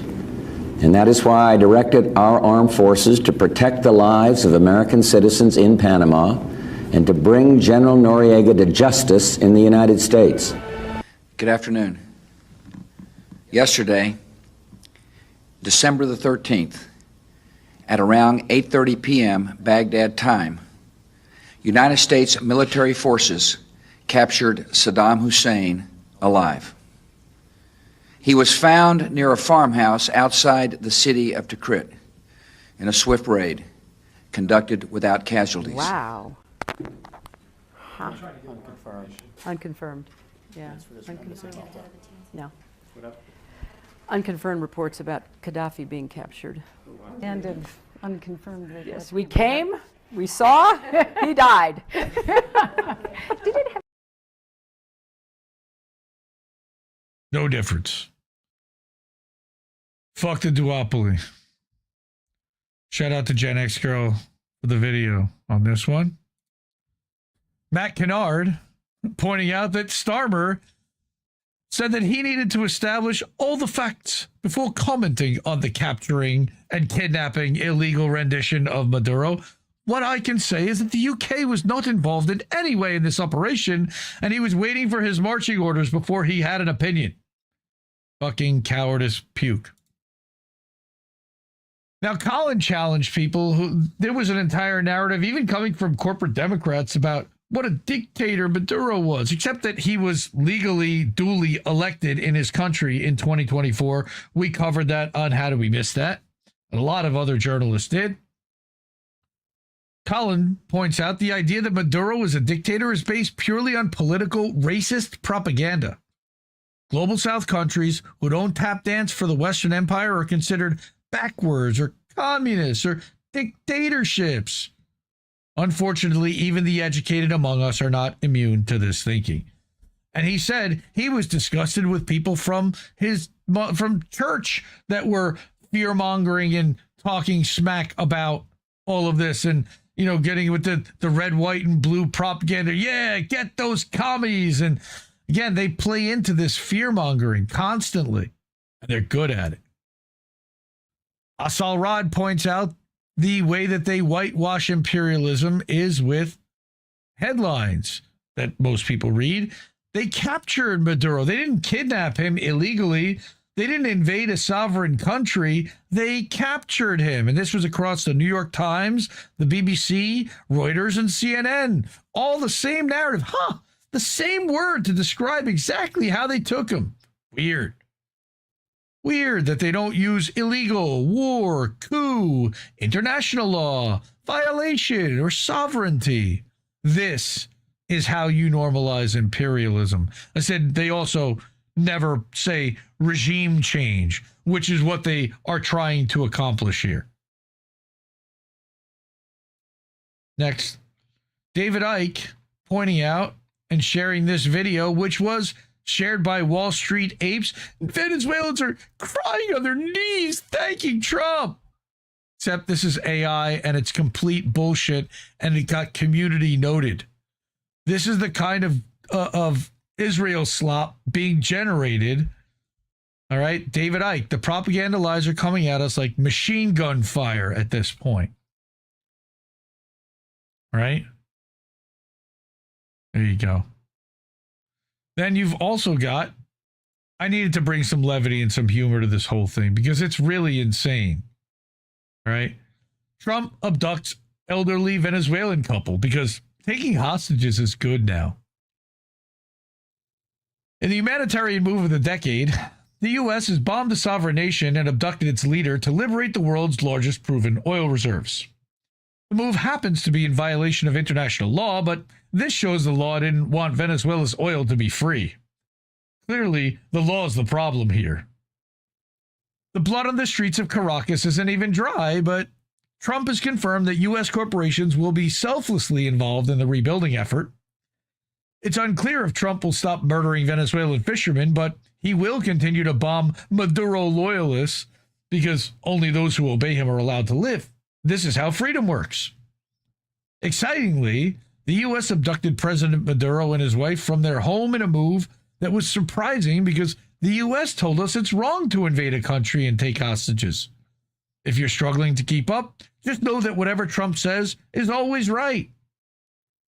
The U.S. has confirmed that several of its soldiers were injured during the elderly couple's abduction. All the injured soldiers agree it was worth almost dying so oil billionaires could get another payday. Their selflessness truly knows no bounds. Maduro is facing accusations of drug trafficking that have the unfortunate snag of zero evidence. However, his wife is 100% guilty of marrying him, and therefore she's getting the electric chair. Awkwardly, a U.S. report mistakenly admitted that Maduro does not play a role in the drug trade.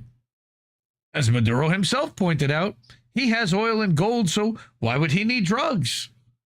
Small details like that are unimportant, though. What matters is that we're pretending that Maduro smuggled drugs into the U.S. That is much worse when the CIA than when the CIA smuggles drugs into the U.S. Trump said that the abduction of the Maduros sends a message that the U.S. is not going to be pushed around because it definitely wasn't the U.S. that was being pushed around in this equation. It definitely was the U.S. being pushed around in this equation. There's optimism that Trump will abduct other leaders such as Gustavo Petro, who was wrongly elected by the Colombian people. Petro is likely to be charged with seeing Palestinians as human, which is also one of Maduro's many crimes. You understand why he had to be stopped. The U.S. located Maduro with the help of a CIA source, also known as a snitch. The snitch is set to receive the $50 million bounty that the U.S. was offering for Maduro's capture. But let's be honest, we would all sell out Keir Starmer for $50 million, so who could blame him? Well, it turns out that the U.S. is quite capable of arresting foreign leaders as long as there is not an international arrest warrant out for them, like in the case of Netanyahu. That is one situation where it would be wrong to arrest an international leader, right? Trump doesn't recognize Maduro as the leader of Venezuela, claiming that the Venezuelans did not elect him. He would therefore like to install Maria Machado because Venezuelans also did not elect her. Consistency, of course, is important. Machado, who has a face that Venezuelan children see in their nightmares, was jubilant as bombs rained down on Caracas. She cheered on the murder of her people like only a winner of Nobel Peace Prize could. The U.S. believes in freedom and democracy so much that it wants to install Machado, even though 91% of Venezuelans disapprove of her. Machado is aware that this move would be controversial, so she's decided that Edmundo Gonzalez should be the one who gives the oil and gold to the U.S. She's a true patriot. If Venezuelans protest against the looting of their country, they'll be gunned down in the street because that sort of thing's only wrong when it happens in Iran. The U.S. is making preparations to ensure Venezuelans never elect a socialist again. Obviously, it's terrible when elections are rigged in Latin America, unless it's somewhere like Honduras where the U.S. was doing the rigging, in which case it's fine. Although Venezuelans were overwhelmingly against the airstrikes and abductions, the BBC was only able to interview the handful of Venezuelans that supported them. Amazing. One teary man even said that, at last, our oil is free. It might not be used to fund our services or help the Venezuelan people, but at least Trump has it now. I only hope he can continue to bomb our people to remind us to know our place. The BBC is confident that this person's views are totally representative of ordinary Venezuelans, and so is Laura, of course.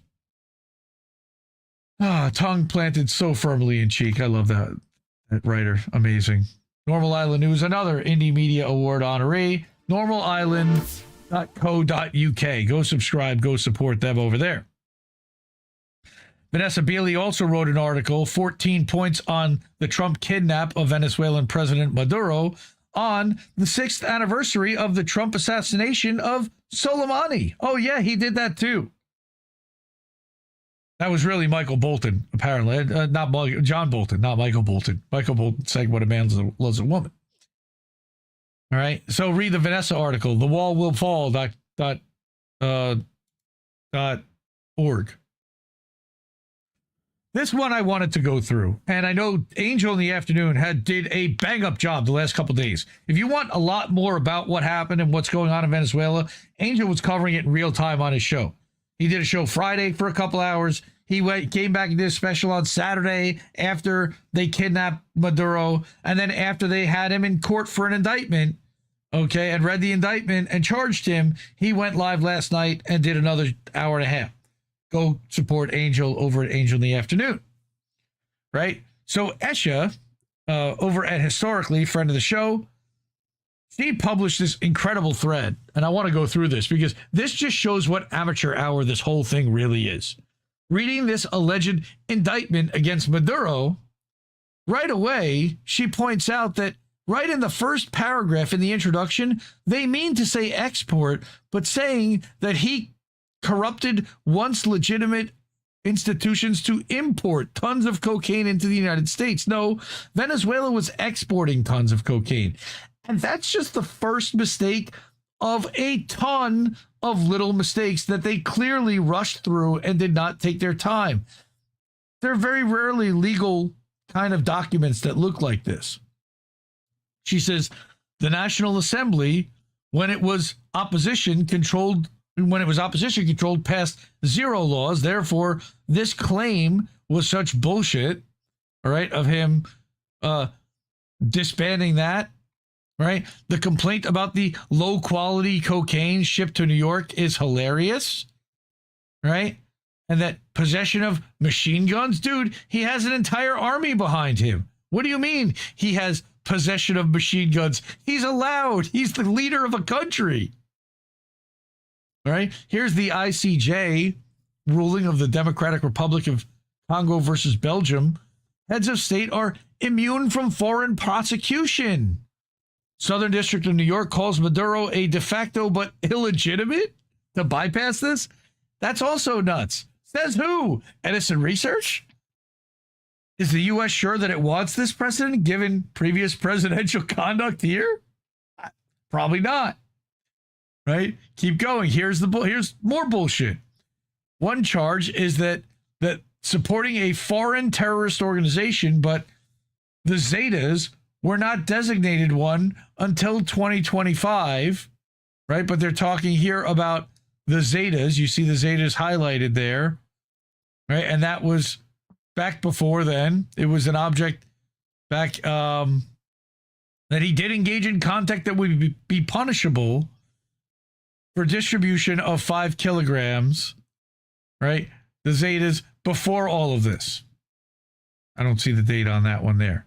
But this, between 2003 or 2011, they weren't even designated as a foreign terrorist organization until 2025. This part is charging Venezuelan diplomats for doing diplomatic activity in Mexico. There's absolutely no jurisdictional nexus. Okay, more again about Venezuelans doing activities in Mexico. Again, no U.S. jurisdiction. Perfectly legal. Venezuelans can ship whatever they want in domestic flights within Venezuela. Right? And that 3 Brits were arrested, but again, not in the U.S., no jurisdiction about all this coke that was found on a flight from Venezuela to Paris. So why are we getting involved in prosecuting him for this? And yes, they're allowed to fly planes. And please describe the U.S. statute that describes relying on a culture of corruption being illegal. We rely on a culture of corruption in Ukraine, in Israel, in a bunch of places around the world. Right? There's all again, she just goes through, she nails this entire thing. This is what thousands of tons of cocaine looks like. Again, they describe thousands of tons or gazillions as a unit of measure. All right? Thousands of tons, grams, kilograms, that's a unit of measure. But thousands of tons would be 1,300 mid-sized cars. I don't think that they flew that many tons of cocaine. This whole indictment's a joke. What they were charging him with is insane. I'll bet you this was the first draft that literally it says drug traffickers, but it really is about oil companies. Unreal. So go through all again. Someone also brought to her attention that the Air France 2013 shit, these suitcases that would have to be filled with nothing but cocaine, 1,300 of them, 41 suitcases. Sure, that just happened. They're not sending their best. Then here's a little twist, surprise. Maduro hired Julian Assange's lawyer, whose name is Barry Pollock, the guy that actually got him out of prison, to represent him. I just thought that was interesting. That's Barry Pollock, according to RT. You also, again, thanks to Golden Monarch for sharing this, that the leader of the Venezuelan opposition, Machado, this was back in 2024, had proposed using Bitcoin as a strategic national reserve asset. Bitcoin is not an asset, folks. It's digital whatever. It's a risk. It's not an asset. Assets have return on investment. All right. Besides the appreciation that it may gain, that there is nothing behind Bitcoin. I hate to say it, it's scam. It's sham. Flip it as soon as you get it. Again, I go back to Sir Escanor, who talks about, and he again is accusing even Maduro of possibly being in on this. Pre-lit, pre-approved, pre-packaged for TV. The Venezuela celebration clips are straight up staged, faked, repurposed, and pushed by engagement hookers who grift off feeding you bullshit. Prostitutes like Wall Street Apes that I showed before, Betty Johnson, who I talked about in the Somali thing, and Alex Jones, Dinesh D'Souza, Eric Doherty. You've seen a lot of him. And these clowns, Cat Turd and Gunther Eagleman and Nick Sortor. So many more. If you look at what happens every single time, if everyone sees exactly what they were trained to see, if you're on Team Red, Trump saved Venezuela. Team Blue, fascism, imperialism. Well, that's true. If you're a truther, Zion, banking, the Jews did it. Well, no, but it definitely did have Zionist backing. If you're a boomer, cartels and fentanyl and drugs, national security.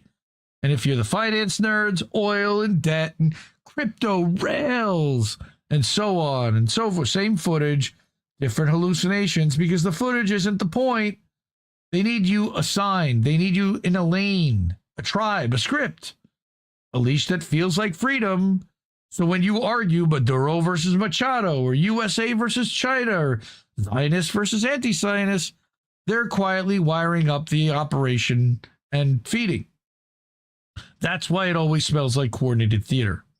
Maduro plays the villain, Machado plays the liberator, Trump plays the savior, Israel plays the invisible hand, China plays the looming threat, Russia is the Jaws song, oh, da, da, da, da, always in the background, and the audience plays itself. This is design, not chaos, a behavioral lab where your outrage becomes a metric, your shares become a signal, and your opinions become a profile.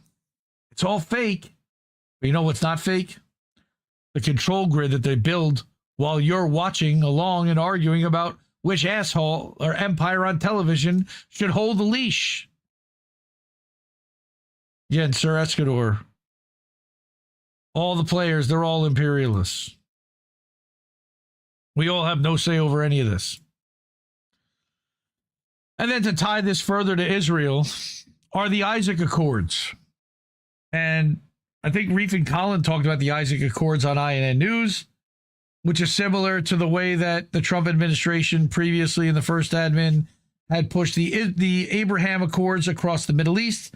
They want a deal for the solidifying support for Israel across South America with the Isaac Accords, Isaac being Abraham's first son. And again, this is another long article by The Dissident, INN co-founder. Go support him at the307.substack.com, and he will help wrap this into a neat little bow. By the way, did you know that Javier Milei and Benjamin Milekowski, a.k.a. Netanyahu, are distant cousins? A lot of people here probably did, but for those who didn't, yeah, that's true. All right. This relates to the Isaac Accords initiative, modeled after the Abraham Accords, in an attempt to gain further influence in South America.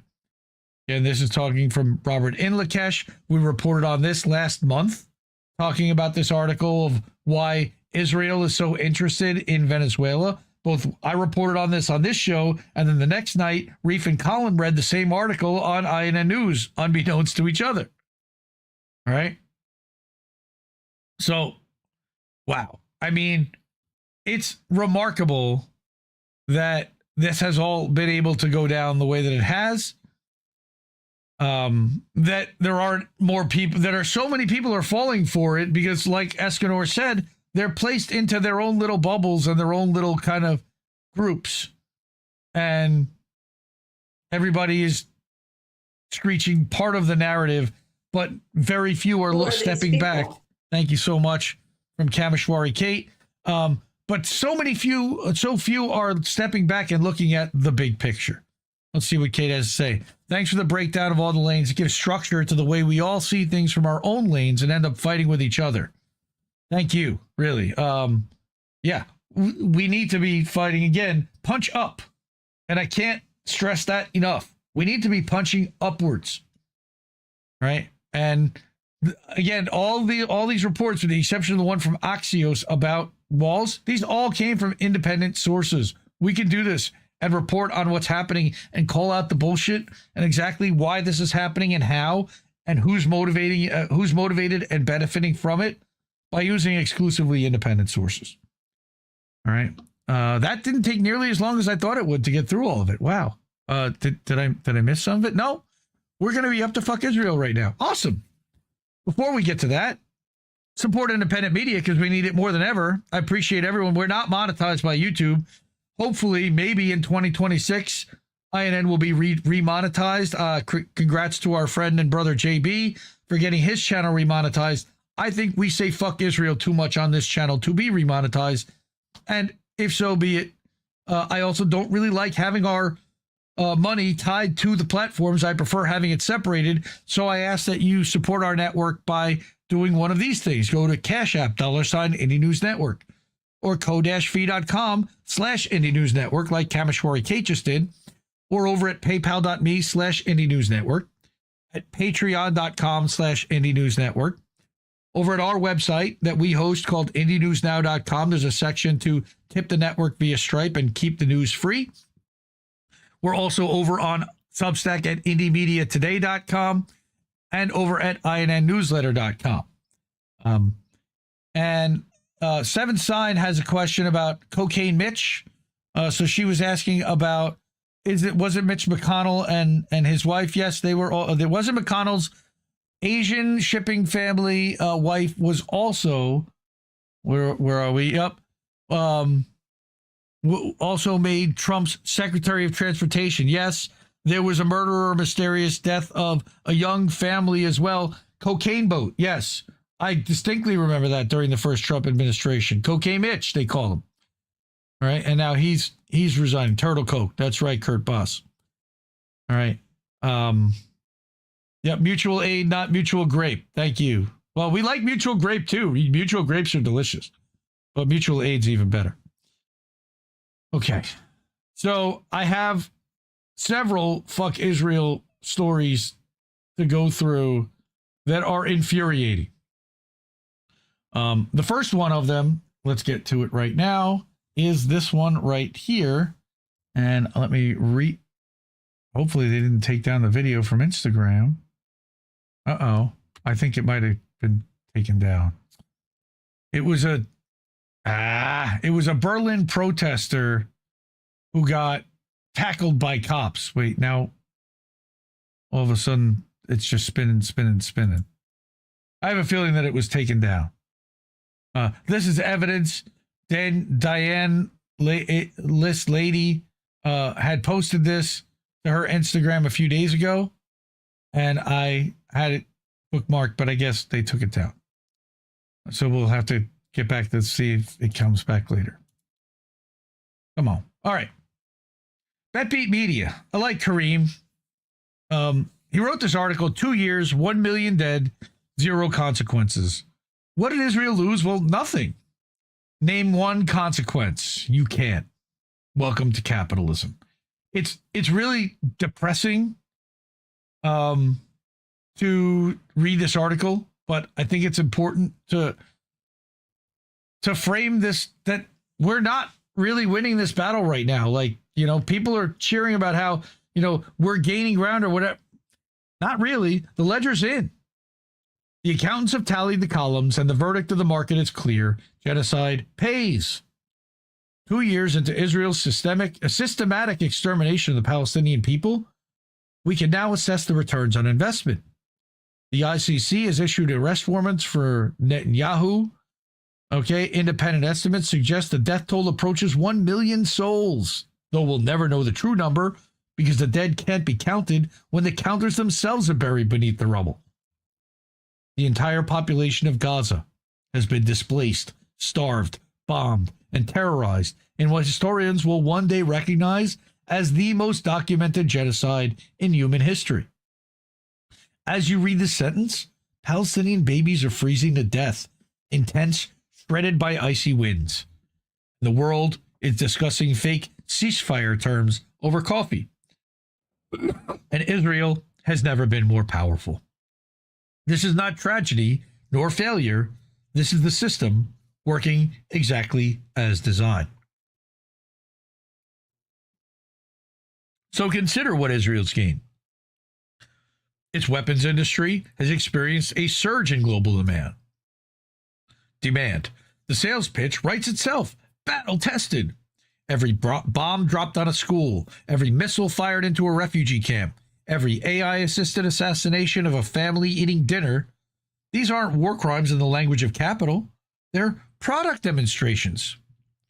The weapons that turned Gaza into a graveyard are now marketed worldwide with the implicit guarantee that they work. They kill. They've been proven on the bodies of children. The regional expansion continues unimpeded. Israeli forces now occupy Syrian territory. They hold Lebanese soil. They bombed with impunity across 6 nations: Yemen, Qatar, Lebanon, Syria, Iraq, Iran, killing civilians in each, facing consequences in none. The myth of Israeli vulnerability, so carefully cultivated over decades, has been replaced by the reality of Israeli omnipotence. They can do anything. They can kill anyone. And the world will not only permit it, but fund it. Netanyahu, the man with an international arrest warrant bearing his name, has visited the American president more frequently during this genocide than at any point in his long career of occupation and apartheid. He received standing ovations in the U.S. Congress while the blood was still wet in Rafah, and again 2 weeks ago. He dictates terms to the leader of the free world, because he's the leader of the free world, while American politicians compete to demonstrate their fealty. Don't forget that fucking wall. The colonization of the mind. But the territorial gains pale beyond the conquest of Western consciousness. The Zionist political machine has tightened its grip on the instruments of perception itself. TikTok, the platform where young Americans watched in real time as Israel committed atrocities their news networks refused to show, has been purchased by allies of the Israeli state. CBS, one of the last vestiges of network news, has fallen into similar hands. The infrastructure of information, the very means by which a society knows what is real, is being systematically absorbed by those with a vested interest in making genocide invisible, at least, and acceptable at most. All right? Again, reminding people that ByteDance handed over control of TikTok to Larry Ellison's group. The campus crackdowns revealed the architecture of suppression. American students who protested the slaughter were beaten, arrested, expelled, and branded as terrorists. Jewish students who joined them were called self-hating traitors. Professors were fired. Careers were ended. People were doxxed. The message was explicit. Solidarity with the dying will cost you everything. Complicity with the killers costs nothing, except your conscience and your soul. Meanwhile, the algorithms have been recalibrated. Islamophobic content floods every platform, manufacturing the hatred necessary to render Muslim death meaningless to Western audiences, including the Somalis that we've been talking about. Palestinians are not individuals with names and dreams and histories. They're Arabs. They're Muslims. They're the civilizational enemy. This is not accidental. It's strategic. Every viral post depicting Muslims as barbaric, every algorithmic post to content dehumanizing Arabs lays the psychological groundwork for the next massacre. You cannot grieve for people that you've been trained to despise. Imagine children who've been systematically stripped of every adult who loved them, delivered into the custody of a system that produced Epstein and his clients. And we're going to talk about that in a minute, right? That the peace deal, Palestinian orphans have been handed to the Epstein class, and now comes the peace, quote unquote. The Abraham Accords have been extended, expanded, celebrated. Netanyahu and Trump, the indicted war criminal and the convicted felon, have together decided the fate of Gaza and its people. Not just them. It's also been the bankers and the people who predated Trump coming back into office. Remember, we reported on the Gaza 2030 plan, 2035 plan, back when Biden was still in office. The details emerged like dispatches from hell. The territory will be administered. The population will be managed. The children The tens of thousands of orphans created by Israeli bombs, many of whom watched their parents die, who pulled siblings from rubble, who've known nothing but terror for 2 years, will be absorbed into a system designed by the architects of their destruction. You think that it's going to look out for those amputees?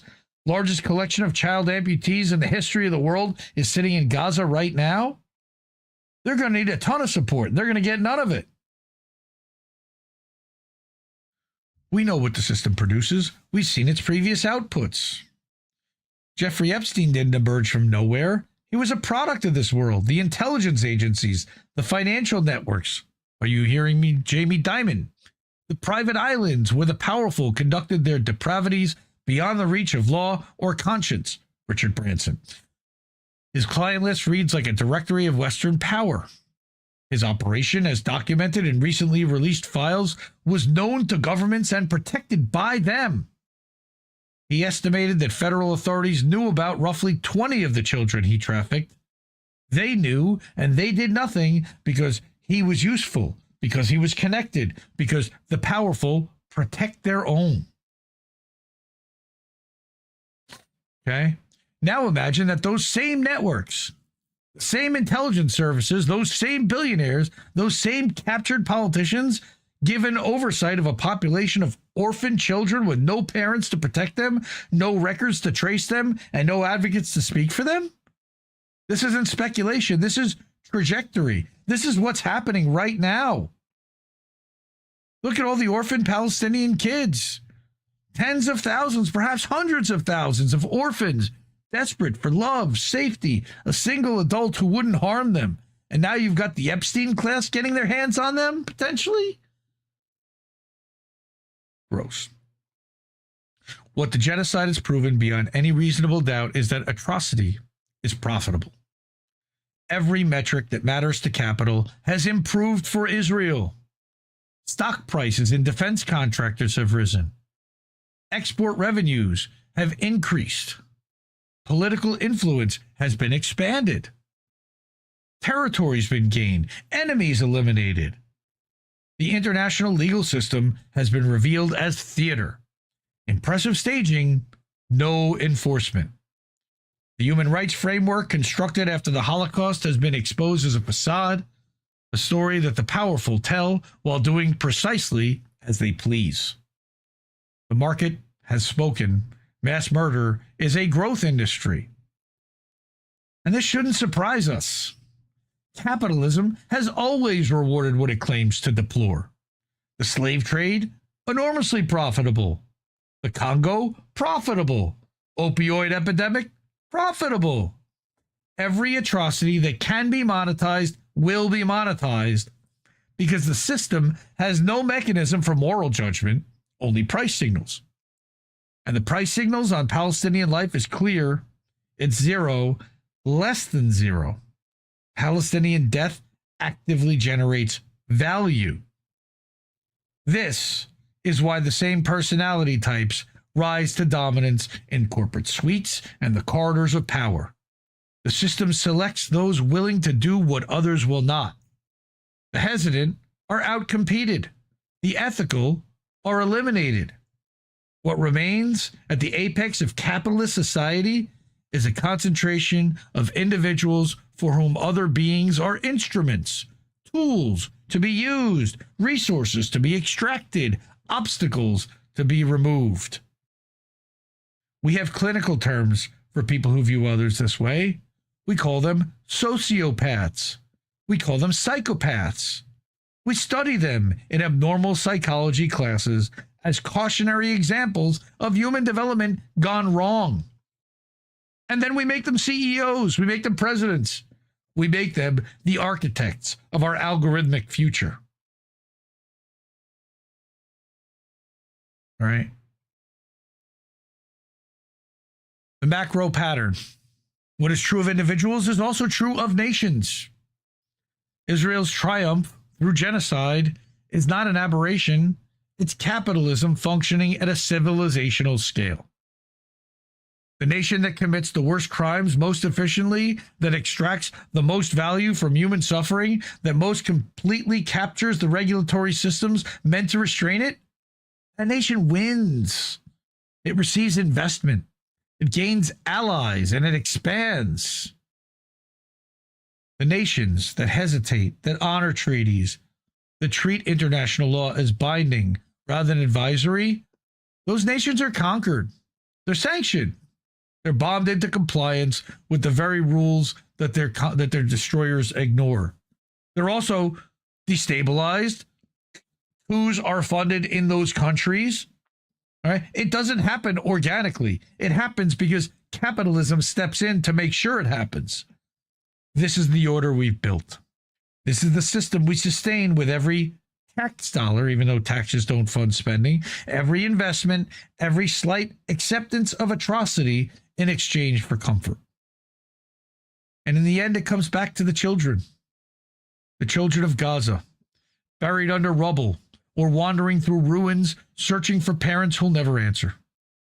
The children on Epstein's Island, delivered to predators by a system, allegedly, that saw them as commodities.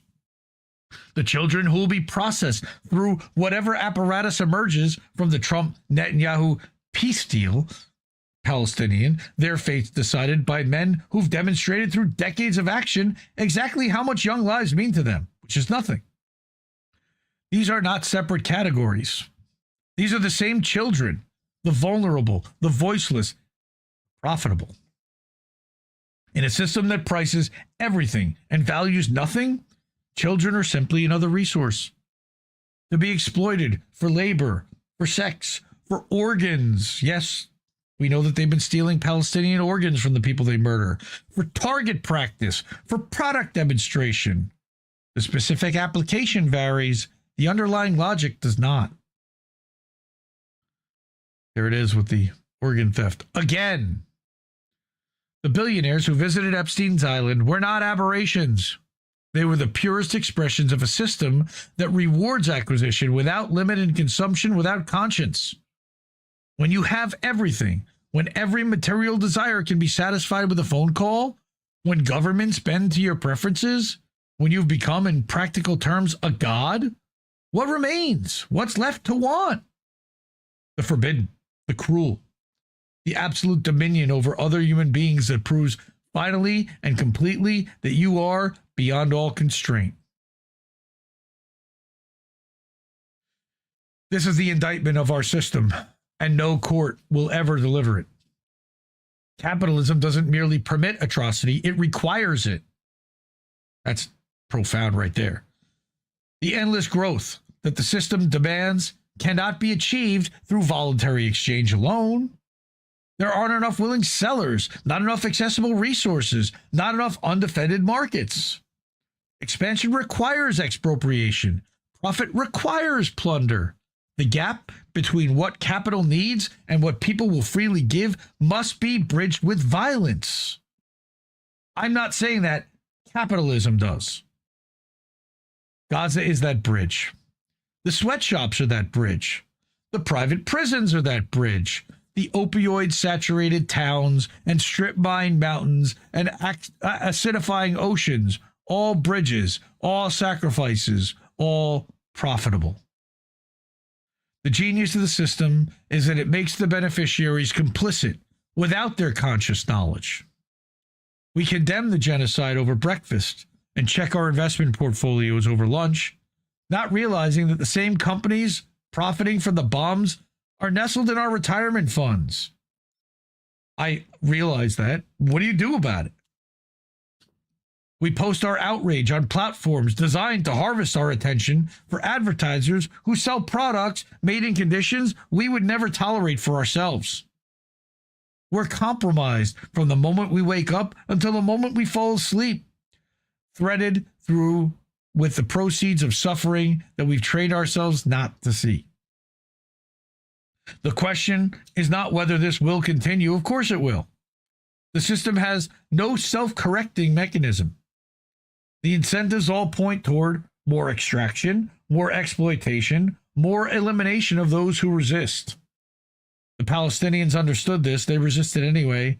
Many of them are now dead. The question is whether we will continue to pretend that we don't know. Whether we'll keep telling ourselves that this is somehow an aberration, a departure from norms, a problem that can be solved within the existing framework. Whether we'll vote for the lesser evil one more time and then one more time after that, as the evil incrementally advances, as the bodies accumulate, as the algorithms tighten their grip, and as the censorship continues. Or whether we will finally see the system for what it is, not broken, but functioning, not failing, but succeeding, not departing from its values, but expressing them with terrible clarity. The genocide won't end because of our protests or court orders or electoral outcomes.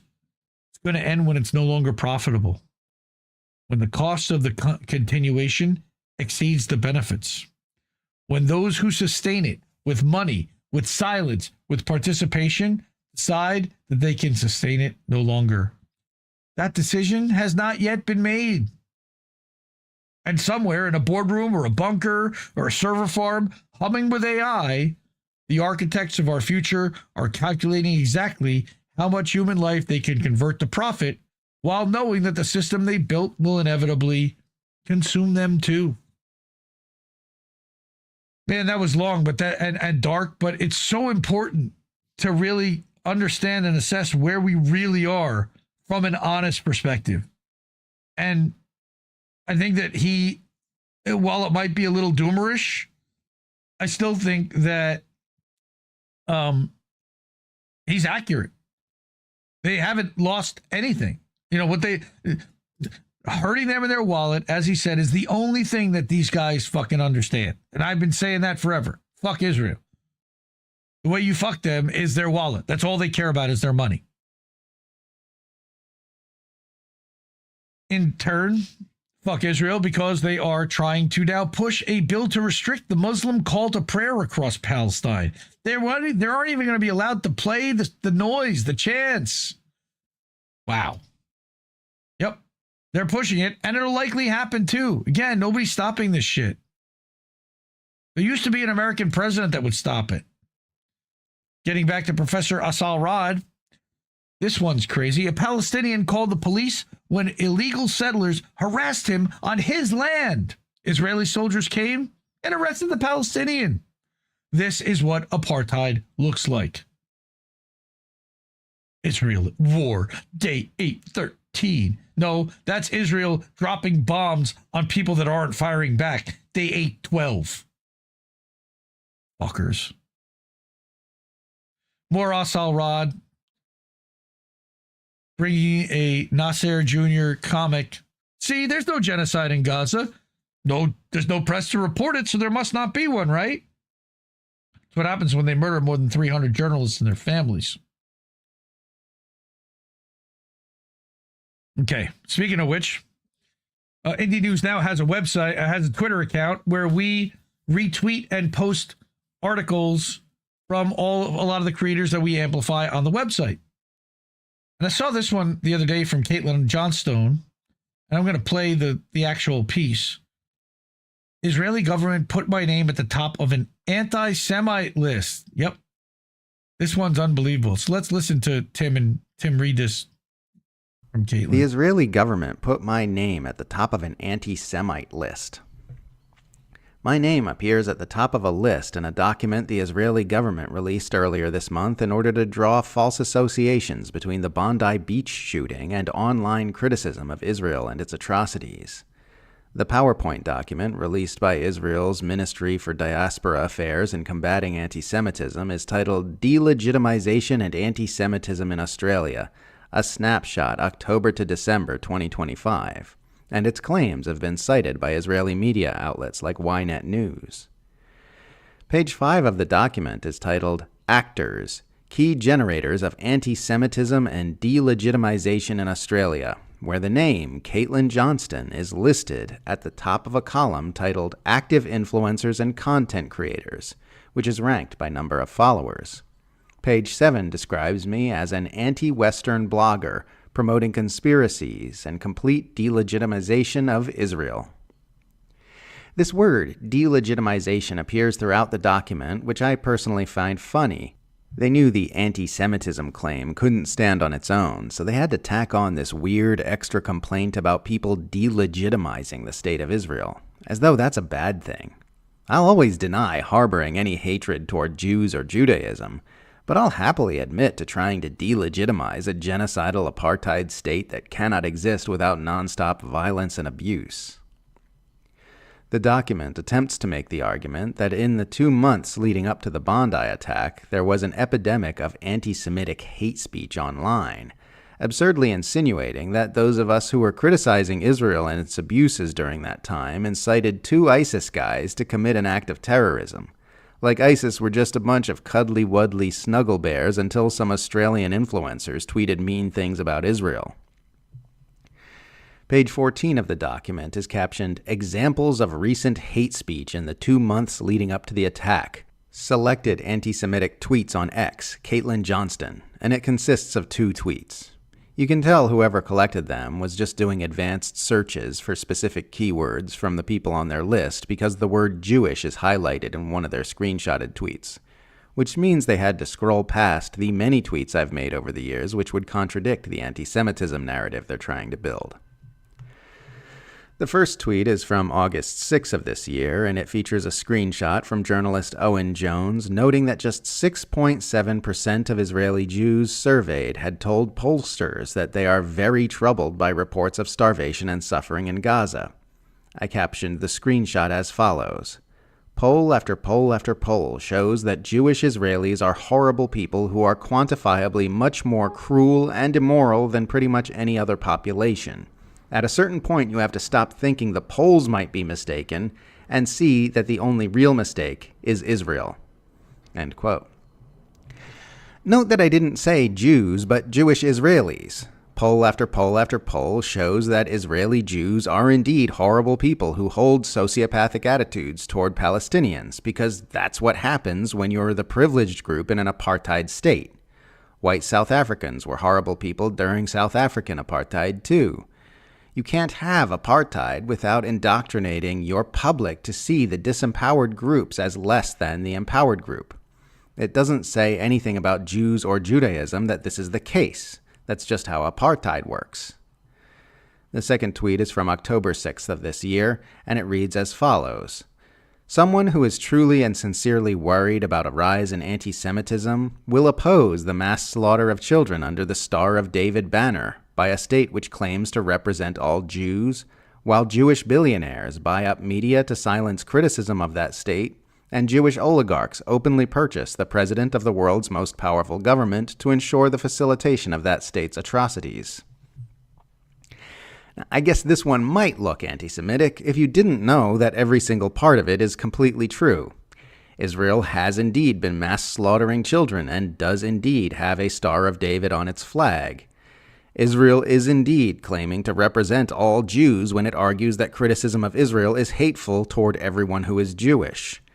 Larry Ellison's family has indeed been buying up media platforms like CBS, where virulent Zionist Barry Weiss has been put in command, and purchasing control of TikTok after Congress forced its sale to stomp out criticism of Israel. President Donald Trump has indeed repeatedly admitted to being controlled by mega-donor Miriam Adelson, the world's richest Israeli. These dynamics are indeed likely to feed into anti-Semitism in a very real way. I didn't create those dynamics. Zionists did. This is the Israeli government's best argument that Australians like myself incited the Bondi attack. I tweeted about genocide and apartheid, and it violently radicalized a father and son in Sydney, who then apparently invented some kind of time machine and traveled back to 2019 to join ISIS. That's their strongest case.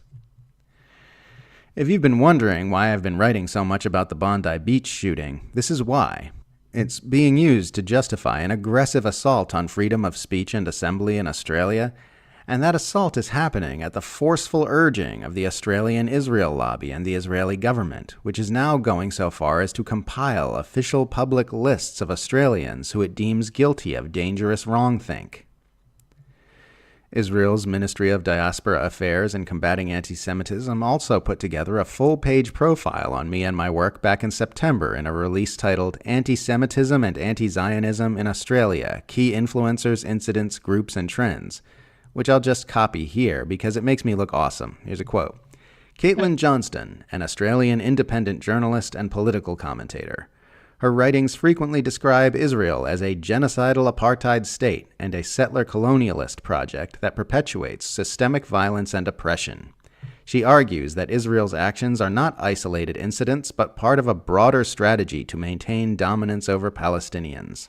On her social media platforms, Caitlin Johnston frequently shares strongly anti-Israeli content in the context of the ongoing war in Gaza, while largely omitting criticism of Hamas. In a post dated April 15, 2025, she dismissed concerns about Israelis feeling unsafe, suggesting instead that their discomfort stems from a sense of guilt over what she described as the genocide in Gaza. In an Instagram post dated April 7, 2025, Johnston appears to indirectly justify the October 7th Hamas attack, stating that Hamas succeeded in exposing the true face of the empire. She went on to highlight alleged Israeli actions in Gaza since the attack, while omitting any acknowledgement of the massacre carried out by Hamas. End quote. The profile also includes some banger tweets I made, like, being a liberal Israel supporter these days probably feels like being a defense attorney for an accused murderer who won't shut up about how much he loves murdering. I'm not gonna lie, I do regard all this attention I'm getting from Israel as a compliment. Winding up at the top of an Israeli list of enemies is certainly more of an assurance that I'm doing the right thing than winning some shitty Western journalism award like a Pulitzer would ever be. But I'm also not gonna act like Miss Tough Girl and pretend it doesn't creep me the hell out at the same time to have this murderous ethno-state keeping an eye on me. Israel is so intensely creepy. Anyway, with that, I guess I'll just use this opportunity to remind everyone that I'm an entirely crowdfunded writer. So if you enjoy seeing me piss off the Israeli government, you can always toss a few coins in my hat to help fund my little operation here. Also, a friendly reminder that the best way to make sure you see everything I publish is to get on my free mailing list, which will always be 100% free regardless of whether or not you become a paying patron. Thanks for traveling along on this bizarre adventure with me. God, I love that woman. Support Caitlin Johnstone, Indie Media Award honoree, Mount Rushmore Hall of Famer, really. Just wow. Love her stuff. And she's being targeted because she's effective and because she makes amazing points and because she embarrasses the Israelis for all the shit that they pull. The Israeli government put my name at the top of an anti-Semite. Next, I got a few more and then we can start moving to the lightning round. This one really upset the shit out of me. And this one I'm going to read through because this is really important to understand. Yes, and Goop 1, Zionism is not a Jewish project, that it is, wait, hang on, I was looking for that. Yeah, Caitlin, that's right, everyone loves Caitlin. CaitlinJohnstone.com. It's actually CaitlinJohnsT.one, or I think her thing also will work. But hang on, let me see if I can find your, oh, here you go. Zionism is not a Jewish project. It's an imperialist construct and an instrument of its policy to perpetuate its domination of the Middle East through control of its vast resources. Totally agree. Been saying that. Okay, so I'm really pissed about this one. Council of State Media, another Indie Media Award honoree, class of 2024, Ricky. So again, I tweeted this out because we have an auto tweet that anytime one of the outlets or journalists that's involved in IndieNewsNow's website puts something out, it will automatically tweet it from the IndieNewsNow _ Twitter account. So follow that feed because that's an ongoing real-time feed of articles and videos that are being published to the site. So when this one came out, I got really mad because I was like, here's proof I'm being watched by Israel. I'm not suicidal. And I remember very clearly that, who was it? Virginia Giuffre had made a statement about not being suicidal, and then she ended up dead. So here's the story. Ricky from Council of State Media says, here's proof I'm being watched by Israel. Evening, everyone. And he wrote this on New Year's Day. I would like to have started this piece by wishing everyone a Happy New Year, but this really isn't the time because I've just discovered I'm being watched by Israel. Now, before I go any further, I must state that I'm not suicidal, not in the slightest. Okay, here goes. I saw a Twitter user post that there was a spike in searches on their real name in Israel, even though they use an anonymous account. I therefore decided to run a search on my name and found the following. His name's Ricky Hale. Back somewhere around December 27th. Historically, there is no history of anyone searching my name in Israel, and then this sudden spike on December 27th. There was a similar spike on the same day in the UK, so I'm assuming some sort of coordination. All right. 2 days later, there was a huge spike in Israel on the name Council of State Media. This is where it gets scary. I ran a search on my address, found a large spike on December 27th and a smaller spike on January 1st. I've cropped my address out of the image for obvious reasons. I also found spikes on my home address in the UK on December 30th and January 1st. I even found spikes in searches on my phone number in Israel. I have no idea what the point of searching a phone number is, but they did it. Even worse, I hardly ever use a phone. I ran a search on my date of birth and found this, December 29th. I then ran searches on other terms, all for the past week. I'm not going to share all the screenshots because that would get tedious, but here's what I found.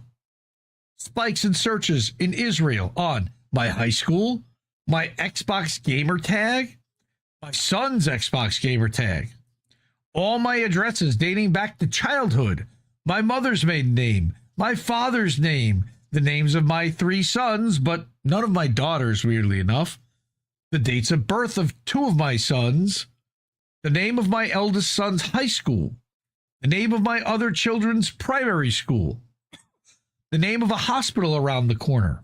Again, all of this in the past week and all from Israel. There are probably searches on other things I haven't thought of yet, so I'm going to keep checking. If I find anything, I'll update this article. I must emphasize that there is no search history on any of these items in Israel prior to the last 7 days, so this has all happened at once, meaning there's zero chance that any of these could just be random searches. It looks like Israel has hacked our devices and found all the information they could on us. Now, if it was just about me, that's one thing, but to go after my kids, that's some next level fucking evil. But we know that they go after kids. It seems clear that I'm being targeted because I am morally opposed to genocide. The sad thing is, I didn't even write about Israel or Palestine much until this genocide started, and all I ask is that it ends. That's the most reasonable possible request, and yet it's too much to ask of these fucking lunatics. I must emphasize in the strongest possible terms that I am not suicidal. I am not mentally ill. I do not have any life-threatening health conditions. I don't drink, smoke, or take drugs, and I don't get involved in any sort of crime. If anything happens to me, you know it was them. If anything happens to my family, so help me God, I will raise hell. I've been warning you for some time of the dangers of mass surveillance and how things like digital ID and age verification are being implemented so that we can be watched at all times. I wasn't being paranoid. I was right all along. We are entering and we are in 1984. Fuck Israel. And support Ricky and Council of State Media. Again, an Indie Media Award honoree from the last class we did in 2024. Man, that got me so angry, but it fits, unfortunately. It fits Israel's MO to target journalists and their families. Isn't that what they did in Gaza for the last 2.5 years? They've been murdering journalists. The Where's Daddy program would literally track a journalist on their phone, wait till they got home and went to sleep, and then drop a bomb on the house to murder them and 3 generations of their family simultaneously. Is that going to happen in the UK? Maybe. I used to completely rule it out as a possibility that it might happen in a Western country. But I don't dismiss that that's a possibility, that that's a likelihood at this point, that they will make an example out of some journalist somewhere and their family to scare the crap out of everybody else to shut up and get in line. Man, that scares the crap out of me, and it makes me really sad because it's again one of those reasons how they're winning. They're targeting and killing all the journalists, and anybody that's going to say so is either going to be silenced, marginalized, or murdered. How are you going to get the truth? How are you going to get what's real? They don't ever want you to get what's real. They only want you to get what they determine to be real. That's what scares the crap out of me. That's why we keep doing what we're doing here. That's why we're on 7 platforms and self-hosting, so that there's no possibility of them being able to shut us down. Support independent media because we need it more than ever, fam. Really need your help with this. Cash App, $ Indie News Network. ko-fi.com/Indie News Network. At paypal.me/Indie News Network. Over at patreon.com/Indie News Network. We have our own website called IndieNewsNow.com where you can help fund the news and click on a button and tip our network directly there. And you can subscribe monthly via Substack at IndieMediaToday.com and over at INNNewsletter.com, which is where Indie News Network publishes our weekly update and several other shows as podcasts and live streams. So support independent media, support us all over the place wherever we can. Lady Alex M. I drove past an old Kings protest today. I didn't even know they still existed. Lots of American flags, of course. The signs had themes about bad Trump and Epstein files, save our democracy. Nothing on Palestine or Venezuela. Pathetic. Because they don't realize that this struggle is all intertwined. Or they just don't really want to understand it. Thank you, Vicky, for hearing me. I love you. I appreciate everybody that shows up and supports. All right. Yeah, it's just, it's really frustrating to see what's going on and everybody sucked into a narrative somewhere. Now, I also wanted to, we're going to get to this really quick lightning round and then we'll do the GoFundMes. First, we talked about Ecuador last month and Prospera and the election that was over there. Yeah, this idiot. But the election that happened, they had to disband the election because it was so obvious that it was rigged that nobody accepted it, and they had a redo. But as it turns out, when we had analyzed it, I actually thought that the guy that would be friendly to the Prospera initiative would be the one that would emerge because both of them were pro-Trump. And originally it was the other one that ended up being named the president. Well, that's a do-over. It's actually this guy, Asfura, who ended up being declared the new president of Honduras with 28,000 votes more than the last person, right? But before review of all the inconsistent ballots even got completed, they just shut it down, right? Bro, they're attacking countries for their colonies. They're going to war with Honduras over the network state. They are not playing the entire world is in grave danger. We literally just lost a fucking country to venture capitalists. Welcome to tech fascism. This is going to happen over and over and over again. It's a strategy that they're rolling out worldwide. Corporate-run cities. If you want to know a little bit more about that, you check out Last American Vagabond as well. Ryan Christian's been doing amazing work on that. Yep. And Ghost Art pointing out that they'd already run Richard Medhurst and George Galloway through the grinder, and other journalists as well. Sarah Wilkinson. Okay, so this is another thing that had happened over the last month, is that the EU sanctioned a Swiss colonel for speaking out against Ukraine and for telling the truth. So I'm going to just leave a headline here, and I'll link the article afterwards on the Substack. But this is about pay, obey, or get debanked. We talked about Francesca Albanese being sanctioned by the United States and being unable to get reimbursed for health care, but it's way, way worse than that for her. But this is a new method that they're using, is to sanction individuals to make sure that they can't bank, that they can't live, that they can't exist in society unless they go along. So that's Jacques Baud, is the Swiss colonel. All right, the EU's decision to sanction him is a demonstration and a warning of things to come. All right, who is he? A former Swiss intelligence officer and military analyst, had not been accused of espionage, violence, or criminal activity. He's been sanctioned for analysis, more precisely for analysis that contradicts the dominant EU NATO narrative on Ukraine, Russia, and Western escalation. Again, read that whole thing. I'll post a link to it later. I also found this really good piece. Now, Christian is the founder of the Eisenhower Media Network, which is Matthew Ho is a part of, and it's former U.S. soldiers and members of the military that are now against the military and call it out for what it is. So he published this article about how corporations view and own the military. And again, I think this is a really important piece to look at the money. Follow the money. I've always said follow the money. How it executes its control and what you get as a result of it. All right. And all the different, this is just all the bases that we have in the Middle East, right? In the Indo-Pacific. Finally, I did want to mention about how fucky ICE still is being.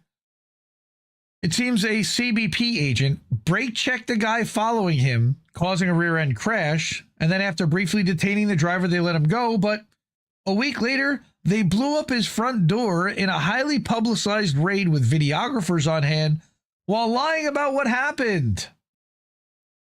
They used explosive on a home in Huntington Beach, California, while a mom and child were inside searching for the father. He was accused a week earlier of deliberately crashing into an unmarked CBP vehicle, but video appears to contradict that claim. That was just not right. We did not get a response to questions about why federal agents let George go, then a week later used such high-risk tactics to arrest him. He immediately turned himself in. Prosecutors didn't request detention, and a judge sent him home the same day. The Times found no past record of violent offenses. In the federal complaint against George, the prosecutor mentions a previous incident when he allegedly heckled Border Patrol agents. But he's officially charged with injuring government property. And the crux of the case is the accusation that George deliberately collided with the Border Patrol pickup, which had stopped in a manner that should have allowed any car traveling behind him to stop safely. But this claim is directly contradicted by the agent himself. I was going to go off the curb, but I couldn't, so I slammed on my brakes and he was right on me. And the allegation of a deliberate collision is not evident in the footage. In fact, brake lights indicate George is braking as soon as the pickup begins to stop. In mid-July, Bovino posted this ominous video of the raid at George's house, with text warning people will face justice regardless of their immigration status. The next day, George finds out the federal government has dropped the charges. His case is dismissed. So nobody pays for his front door. Nobody apologizes. Like, no accountability whatsoever for Border Patrol. Fuck those guys. Nobody, like, they can't be sued. Like, that. Maybe they'll pay out years later if you can hold on that long and you can afford to sustain it. Man, dark. Sorry, everyone. I wish I had better news. There's a lot of shit happening in the world, a lot of fuckery, and it needs to be reported because otherwise it gets swept under the rug and people don't know. And then narratives form that things aren't as bad as they seem, or that It's nonsense. We see it all day long here. All you have to do is look. The thing is, a lot of people choose not to look or are actively trying not to look. So again, support independent media because we need it more than ever. I don't think a lot of places are bringing up those stories in a group. Ways to do that: Cash App, $, Indie News Network, ko-fi.com/Indie News Network, at paypal.me/Indie News Network, patreon.com/Indie News Network, our website, self-hosted at IndieNewsNow.com. You can leave a tip over there and keep the media free that you want to see. And that's our thing. Support the media you want to see. User-funded, independent, ad-free, corporate-free, anti-imperialist, anti-capitalist. Also over at the Substacks, INNnewsletter.com and IndieMediaToday.com. All right. Okay. Finally, I'm going to get to the GoFundMes. Shanda posted an update. Shanda Masta, Beauty and the Boomer. I realized I didn't even mention her last name last time we were live. Shanda Masta from Beauty and the Boomer online has been going through small cell lung cancer, which then expanded into her liver, and she gave us an update the other day that it further expanded again. All right, January 4th. Quick but important update. She's now going through experimental treatment. And again, I'll read it real quick. Hello, my dearest friends and family. I wanted to share a quick but important update. Over the past 6 weeks, I've spent much of my time in and out of hospitals and doctor's offices. I'm now in Seattle and receiving care at Fred Hutch Care Center. I completed second-line chemo in early December. Unfortunately, it didn't work as well as we'd hoped. While it did eliminate the 11 metastases in her liver, new metastases have appeared in her thyroid and right lung. The good news is that her brain scan is still clear. Since Thanksgiving, she's needed 8 blood transfusions, which made Christmas especially difficult, but she was grateful to still have a good day surrounded by family. Because of how aggressively her cancer is progressing, the local cancer center has exhausted its treatment options and referred her to Fred Hutch for third-line treatment. And that comes with a whole set of issues on its own. This means traveling over 100 miles, including a ferry ride into downtown Seattle. Shanda's car isn't reliable enough for that journey, but she's incredibly thankful for our dear friend Amber King, who lives in North Seattle. She came to get her, and she's currently staying with Amber while she undergoes treatment. She was initially scheduled to begin a clinical trial, but at this time she's considered too weak. Instead, the plan is to start a newly approved FDA drug, which was approved in November. This medication helps the immune system recognize and attack cancer cells. However, it comes with significant side effects, so she'll need to be hospitalized in Seattle for the first doses. She'll get a starter baby dose this Friday, followed by her first full dose a week from Friday on the 16th. She'll get treatment then every 2 weeks. She's scared, and we're scared for her, especially since this drug crosses the blood-brain barrier and can affect cognitive function. And because she can't afford to travel back and forth, she's going to be staying with Amber until there's a long enough break in treatment for her to go home. That's something she's still trying to figure out logistically, and being so far from home has been incredibly hard. She's very homesick and still covering the costs of life at home while also managing the expenses of being on the road and undergoing treatment. She misses her home, her bed, her cats, her doctors, her pharmacy, everything familiar. Navigating a new medical team in a big city while being this sick has been overwhelming. Fuck cancer, man. And fuck this medical system. Amber is taking wonderful care of her. Shout out to Amber. Love to Amber. But she'll need to return to Seattle every 2 weeks for months. Shanda's asked about financial assistance and is waiting to hear back, but she needs help now more than ever. So thank you from the bottom of her heart for all the love and support and kindness that we've shown her over the past 16 months. She truly would not have made it this far without her. Wishing all of us a very happy and healthy new year, and hope that 2026 brings better health and brighter days for all of us. And it breaks me to read that stuff. I love her, and fuck cancer. It's so sad that good people this happens to.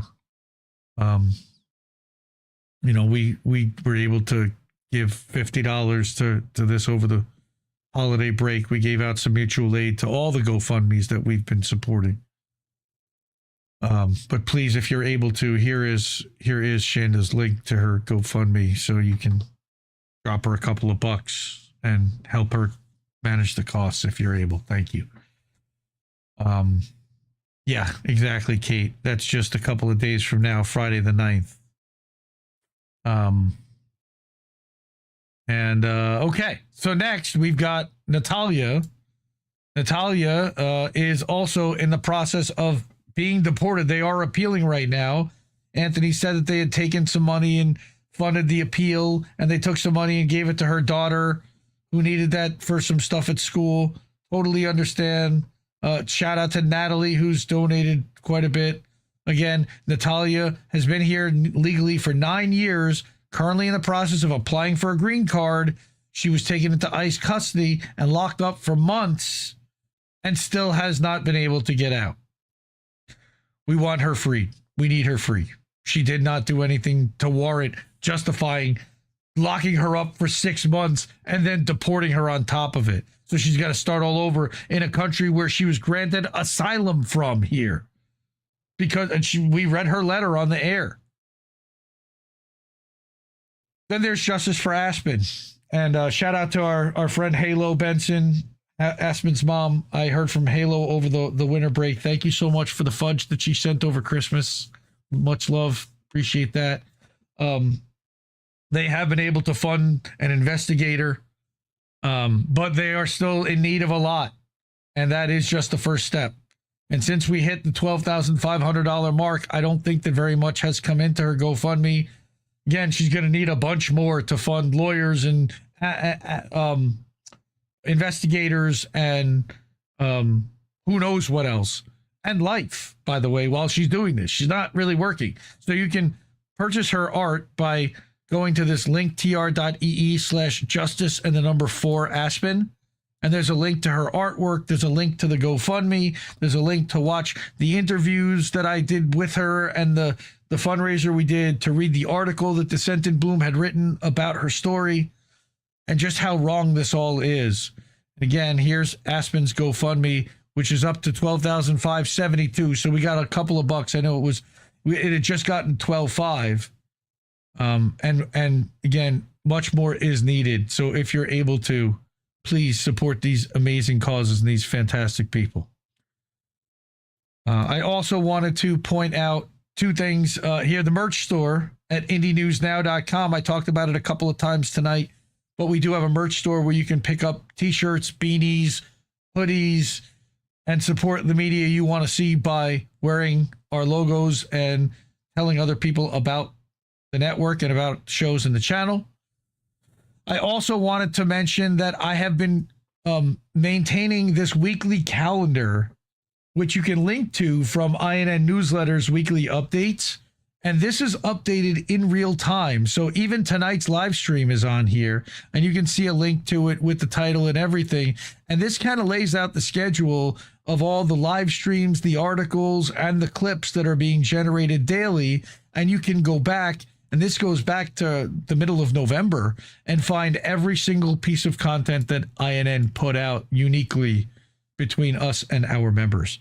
So please, by all means, go to this website. I built this in a Canva site. It's really not mobile friendly, but it's a great site that I actually really like to update. I'm going to work on building something like this into IndieNewsNow.com going forward at some point. But in the meantime, please leverage this website to find all the stuff at INN. You can also find that again at INNNewsletter.com at the weekly updates. All right. Wow, I'm wiped. We got through it all. Thank you, everyone, for sticking with me. Thank you for supporting independent media and for INN. And yeah, and see you next Tuesday. And we're going to do this every Tuesday, 10 o'clock. I am going to be traveling the first week of February, but I intend to do this every Tuesday night in January. And stick with me. If you see anything that you think needs to be shown, share it with me. Tag me on Twitter, or tag me on Substack Notes somewhere.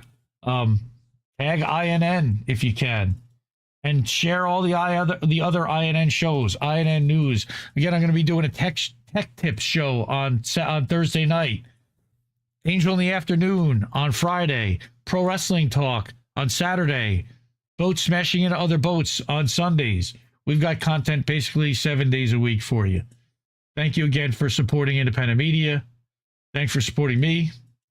Have a good night, and we'll see you soon, fam. I love you.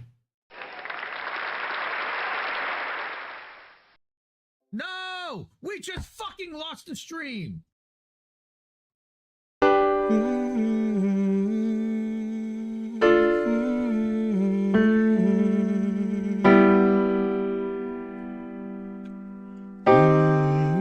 I think I liked it better being blind, when I couldn't read between the lines, and when I couldn't see the cracks in the structure that lay bare before me the whole time. I think I liked it better back when I suspended disbelief and swallowed pride. I thought I knew the difference in the red from the blue, but they both bleed us so dry. They both bleed us so dry. My favorite songs don't hit the same way. I get to the end of a 4-minute track and I'm only looking back thinking, what did they actually say? So I guess this isn't such an awful place.